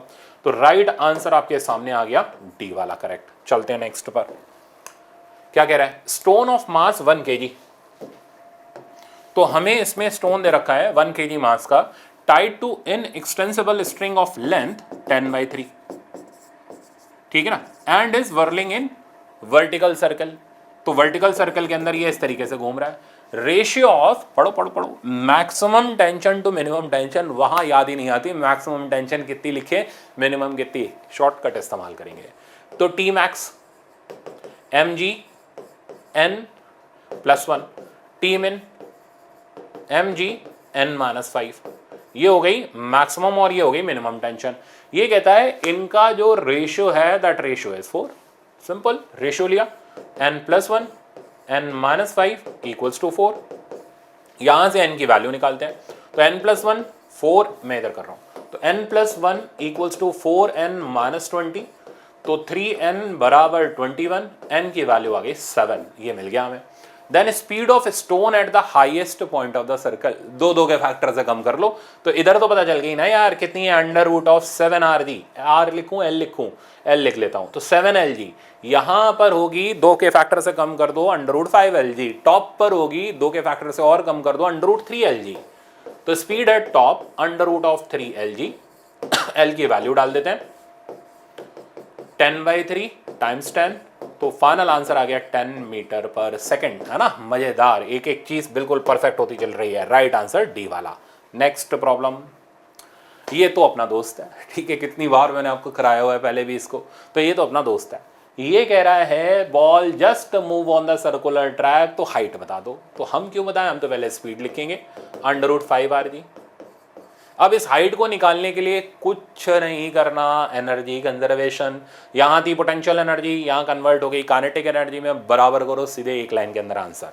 तो इक्वेट करते हैं, तो mgh equals to half mu square, u square is 5rg, तो h की वैल्यू आ गई 5r/2। अब ऐसे ऐसे प्रॉब्लम भी फंसते हैं, अभी आपको दिखाऊंगा।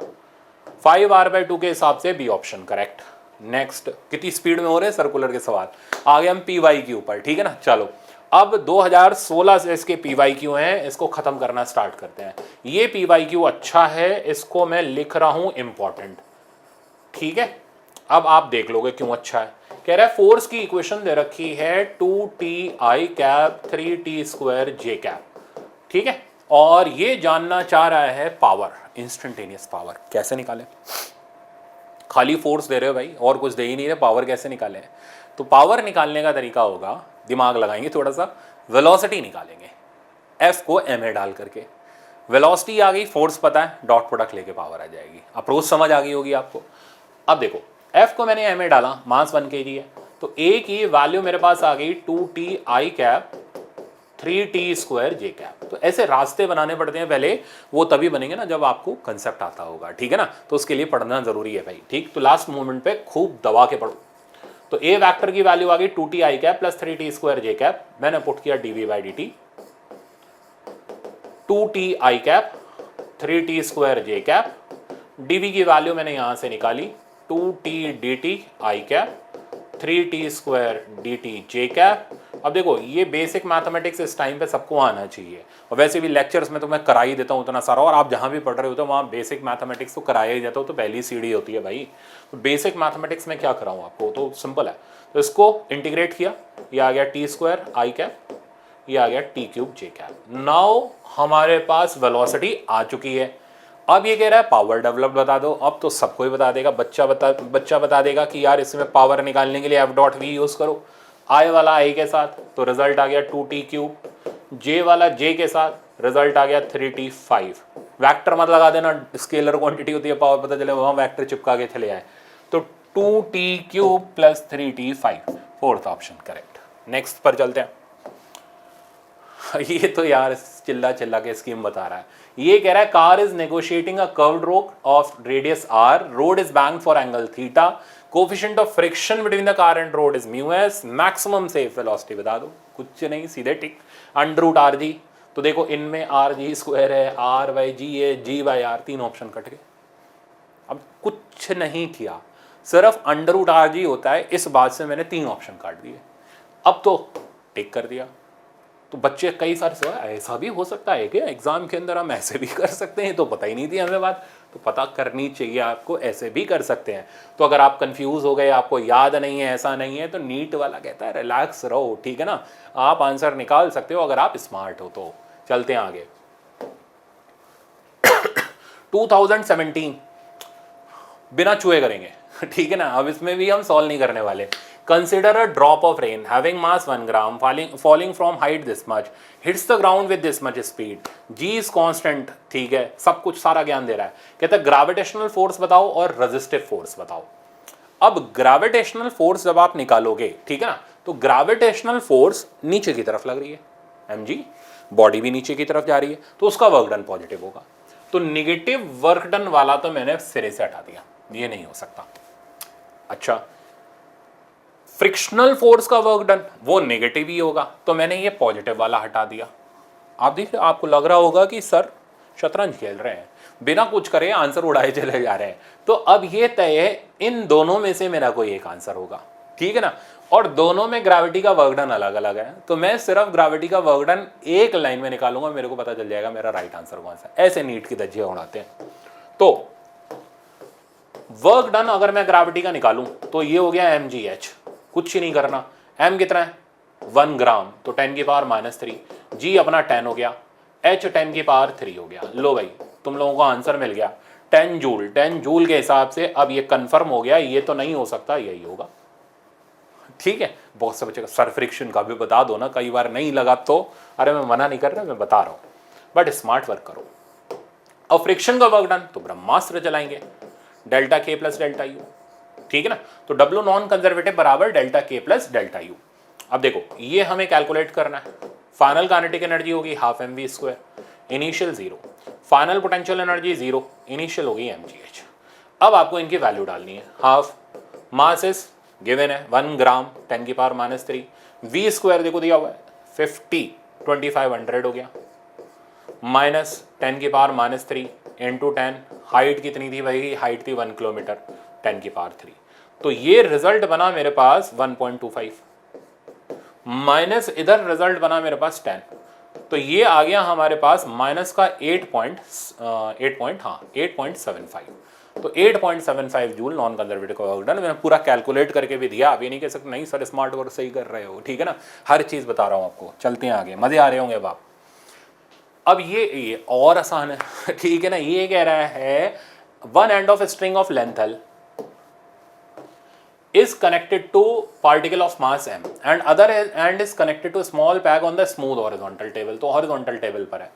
if the particle moves in a circle with speed v, तो हमने इसे v की स्पीड से घुमा दिया, then net force of the particle directed towards center will be, तो net force तो यार ये t होगी या mv²/r होगी, ये t बराबर m ही तो रखोगे, तो net force is t, तो इसके हिसाब से तो आंसर ये रहा, फोर्थ वाला ऑप्शन। चलो भाई नमस्ते हो गई इसको। ये तो अपना दोस्त है, ये कौन बच्चा नहीं कर पाएगा। ये कह रहा है ए बी का डायमीटर डी है, तो हाइट बता दो कि ये सर्कुलर लूप कंप्लीट हो जाए। हम तो इधर का यू लिखेंगे √5 rg। अब r नहीं चाहिए, डायमीटर चाहिए, तो r की जगह d/2 डाल दो, तो √5/2 dg। अब ये आया कहाँ से, पोटेंशियल के काइनेटिक में कन्वर्ट होने से, तो मैंने क्या किया mgh को वही सेम कंडीशन हाफ mu² डाला। आप देख रहे प्रैक्टिस करने के बाद नीट का हर एक प्रॉब्लम धज्जियां उड़ जाती हैं उसकी। ऐसा तो हमने कोई बहुत हाई लेवल नहीं किया, ठीक है, मैं खुद कह रहा हूँ हम बहुत हाई लेवल नहीं कर, जैसा हम लेक्चर में करते हैं, हम लेक्चर में बहुत अच्छे लेवल तक चलते हैं, बट आप देखो अगर हम बेसिक और कंसेप्ट सही कर लेते हैं अपने, तो भी हमसे सारे सवाल हो जा रहे हैं। ये मेन बात है, ठीक है ना, यही कॉन्फिडेंस लाता है एग्जाम में। तो m से m कैंसिल, तो h की वैल्यू आ गई u square by 2g, u square की वैल्यू आ गई 5 बाई 2 डी जी कैंसिल हो गया, तो 5 बाई 2 और एक 2 और था ठीक है ना, तो रिजल्ट आ गया 5d बाई 4। तो 5d बाई 4 के हिसाब से चलूँ तो राइट आंसर मेरा फोर्थ वाला है। नेक्स्ट 2019 का, ये तो यार चिल्ला चिल्ला के खुद ही कह रहा है कि रन दो, तुम लोग कर लोगे, बहुत सिंपल है। फोर्स की वैल्यू दे रखी है 20 + 10 वाई के टर्म में वेरिएबल फोर्स है। 0 से 1 मीटर के बीच में वर्क डन बता दो, इतना आसान कौन नहीं कर पाएगा। तो वर्क डन कैसे आएगा, इंटीग्रेशन से। तो 20 dy 10 y dy, 0 से 1 तक integrate, 20y + 10 y square by 2, 0 से 1 तक इंटीग्रेट। अब अपर लिमिट डालो, तो 20, ये हो गया हमारे पास 5, लोअर लिमिट में 0, आंसर आ गया 25 जूल। ये तो ऐसा लग रहा है कि मजाक किया गया था। तो राइट आंसर आ गया 25 joule, third option correct. Next पर चलते हैं, नीट 2019 का प्रॉब्लम पढ़ो। A block of mass 10 kg is in contact against inner wall of hollow cylindrical drum. Cylinder वाला सवाल आ गया जिसका कंसेप्ट मैंने आपको बताया था। तो ये रहा सिलेंड्रिकल ड्रम, ये ब्लॉक इसके कांटेक्ट में है। मैंने क्या बताया, एक ही चीज बताई है, एक्स पे बैठो, सूडो लगाओ mr ओमेगा स्क्वायर। क्या करेगा सूडो, नॉर्मल लाएगा, नीचे सरकाने के लिए mg है, ऊपर रोकने के लिए fs मैक्स है। करना क्या चाहते हो, मिनिमम एंगुलर वेलोसिटी बता दो, तो keep the block in equilibrium, stationary रखना है, सरकाना नहीं है। तो इक्वेट कर देते हैं भाई, तो mg बराबर fs मैक्स यानी म्यू इंटू n यानी mu into mr omega square. ऐसे करते हैं एग्जाम में, ये नहीं बच्चों की तरह म्यू इंटू n लिख रहे हैं, फिर अगली स्टेप में n डाल रहे हैं, फिर काट रहे हैं, इतने में तो जगह ही खत्म हो जाएगी भाई। तो अब आपको ओमेगा की वैल्यू चाहिए, √g by mu R, solve कर लो। g हो गया 10 ही लेना है, हाँ। म्यू की वैल्यू हो गई हमारी 0.1, रेडियस कितना है वो देख लूँ मैं, 1। तो ये रिजल्ट आ गया 100 यानी 10 रेडियन पर second is the value of omega. तो राइट आंसर आपके सामने रहा, थर्ड ऑप्शन करेक्ट। नेक्स्ट, ये नीट वाले थोड़ा सा ना इस साल मजाक के मूड में थे, तो उनको लग रहा था कि थोड़ा सा चलो मजाक कर लेते हैं, तो उन्होंने क्या किया है, थोड़ी सी स्टैंड अप कॉमेडी कर दी आपके लिए और एनर्जी दे दी, और कहता है इलेक्ट्रॉन वोल्ट पे एनर्जी बता। इतने भी गधे तोड़ना होते हैं, ठीक है ना, कि एनर्जी हम इलेक्ट्रॉन वोल्ट में भी ना बता पाए, बताओ। तो ये ऐसे भी सवाल पर सोचो, ऐसे भी सवाल आ जाते हैं, फिर भी रह जाते हैं, ठीक है ना, ये भी तो है, सारे सिलेक्ट नहीं हुए थे। तो प्रैक्टिस, आपकी प्रैक्टिस स्ट्रांग होनी चाहिए। तो एनर्जी है 10 की power -20 joule, we have to convert this in electron volt. करने का एक ही तरीका है, इलेक्ट्रॉन के चार्ज से डिवाइड कर दो, डिवाइडेड बाय 1.6 इंटू 10 की पावर -19। तो this is the energy in electron volt, ठीक है। सिंप्लीफाई कर लेते हैं, ऊपर गया 10 की पावर -1 बचा, तो मैं इसे लिख लेता हूँ 10/16 इंटू 10 की पावर -1 इलेक्ट्रॉन वोल्ट। 10/16 5/8 हो गया 5/8 को और सिंप्लीफाई कर लेते हैं, ये तकरीबन आ जाएगा 0.6 के आसपास इंटू 10 की पावर -1, तो 0.06 इलेक्ट्रॉन वोल्ट। कौन सा आंसर करेक्ट है, फर्स्ट वाला ऑप्शन करेक्ट है।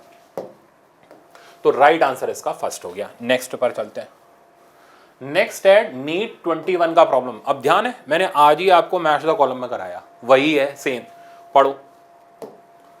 कह रहा है particle is released from height s। अब मैंने h ली थी, इसने s हाइट ले ली, यहां से रिलीज किया। At certain height kinetic energy is 3 times, यही चीज थी, वहां 2 टाइम्स थी, बराबर भी थी, बहुत सारे और ऑप्शन भी थे। तो अब तो कॉन्फिडेंस फुल होगा। तो हमें पता करके देना है कि ऐसा किस हाइट पर होगा।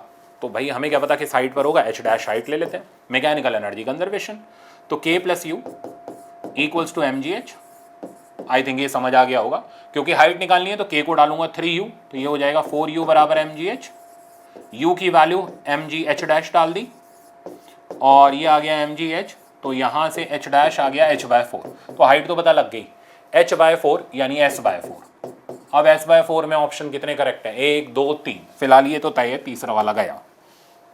अब क्या करना है, अब ये करना है कि स्पीड भी बतानी है यार, बिल्कुल बता देते हैं। तो स्पीड कैसे बताई जाए, हाइट आई चुकी है आपके पास, ठीक है ना। काइनेटिक एनर्जी बराबर 3 पोटेंशियल एनर्जी का यूज कर लो, तो half m v dash square equals to thrice of m g h dash, h dash की जगह एस बाय 4 आ गया, देखो ये यहाँ से कटा और वी डैश का वैल्यू आ गया under root of 3g s by 2। अब तो राइट आंसर मिल ही गया ना, अब कहाँ जाना है, तो s by 4 under root 3g s by 2 right answer हो गया फोर्थ वाला। अब कॉन्फिडेंस पूरा जबरदस्त है हमारा। नेक्स्ट प्रॉब्लम, ये भी नीट 21 का है, ये कह रहा है water falls from a height, तो ये वही पावर वाला प्रॉब्लम है, from a height 60 metre at a rate of, यानी delta M by delta T दे रखा है, टू ऑपरेट अ टरबाइन, तो ये पानी यहाँ से गिर रहा है और इससे टरबाइन वगैरह कुछ, ये टरबाइन की मोटर को कुछ इसने ऑपरेट कराना है।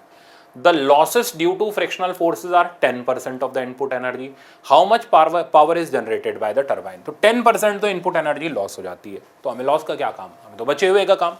तो जो एनर्जी बची, तो पहले तो एनर्जी कितनी थी mgh के बराबर, तो रिमेनिंग एनर्जी कितनी है 90% ऑफ mgh, ठीक है। अब पावर, तो पावर हो गई जो भी एनर्जी पर यूनिट टाइम, यानी 90/100 ऑफ mgh बाई टी। अब m बाई टी हो गया mass of water per unit time, question में गिवन है, अब सारा पुट कर देते हैं, तो हमें निकालनी है पावर, तो ये आ गया 9/10, m बाई टी का वैल्यू हो गया 15 kg पर सेकेंड, g अपना वही 10 हो गया, हाइट दे रखी है हमें इसके अंदर 60 मीटर, ठीक है। अब इसको सिंप्लीफाई कर लेते हैं, तो ये रिजल्ट आ गया मेरे पास 10 तो गया, ये हो गया 900, तो 9 × 900 तो 8100, यानी 8.1 किलोवाट। तो राइट आंसर आप देख लो, राइट आंसर हो गया आपका सेकंड वाला करेक्ट। तो ये थे आपके नीट 21 तक के प्रॉब्लम। देखो इतने अच्छे से पढ़ा आपने, एक एक चीज़ आपने कवर कर ली। अब अगर आप लापरवाही कर दोगे तो आखिरी में आकर के बैटिंग स्ट्रांग नहीं वीक हो जाएगी यार, वो होने नहीं देना। तो अब आपको क्या करना है, ये जो टेस्ट है वर्क पावर एनर्जी और सर्कुलर का, ठीक है ना, इस टेस्ट में से कुछ और इंपॉर्टेंट बता रहा हूँ, ये लास्ट वाले जो है ना 46, 47, 48 इन दोनों टेस्ट के ज़रूर कर लेना, मतलब ज़रूर से ज़रूर कर लेना। और यहाँ पर आपको शुरू में 2 मैच द कॉलम मिलेंगे जो कि स्ट्रेंथ बनानी है, और ऐसे ही आपको मिलेंगे उसके अंदर स्टेटमेंट वाले प्रॉब्लम। तो ये सिमिलरली कंसेप्चुअल, सिमिलरली एडवांस, तो जो भी मैच द कॉलम में बिल्कुल मत छोड़ना, क्योंकि वो आपको करना आना चाहिए। और जैसे हम स्मार्ट वर्क कर रहे हैं, अगर वो करना सीख गए तो एग्जाम के अंदर आपका मैच द कॉलम तो गलत नहीं हो सकता अगर आया तो, ठीक है ना। और ये लास्ट वाले मैंने जानबूझ के इंपॉर्टेंट टिक करेंगे, काफ़ी अच्छे प्रॉब्लम, इनको ज़रूर देख लेना, ठीक है ना। तो इसको प्रैक्टिस करो। अब नेक्स्ट लेक्चर हम लोग जो कल करेंगे वो होगा सिस्टम ऑफ पार्टिकल और रोटेशनल मोशन का, ठीक है ना। उसके लिए अब आप तैयार करना स्टार्ट करना, पहले आप इसको प्रैक्टिस कर लेना, प्रैक्टिस शीट अच्छे से कवर करना। मिलते हैं कल, थैंक यू सो मच।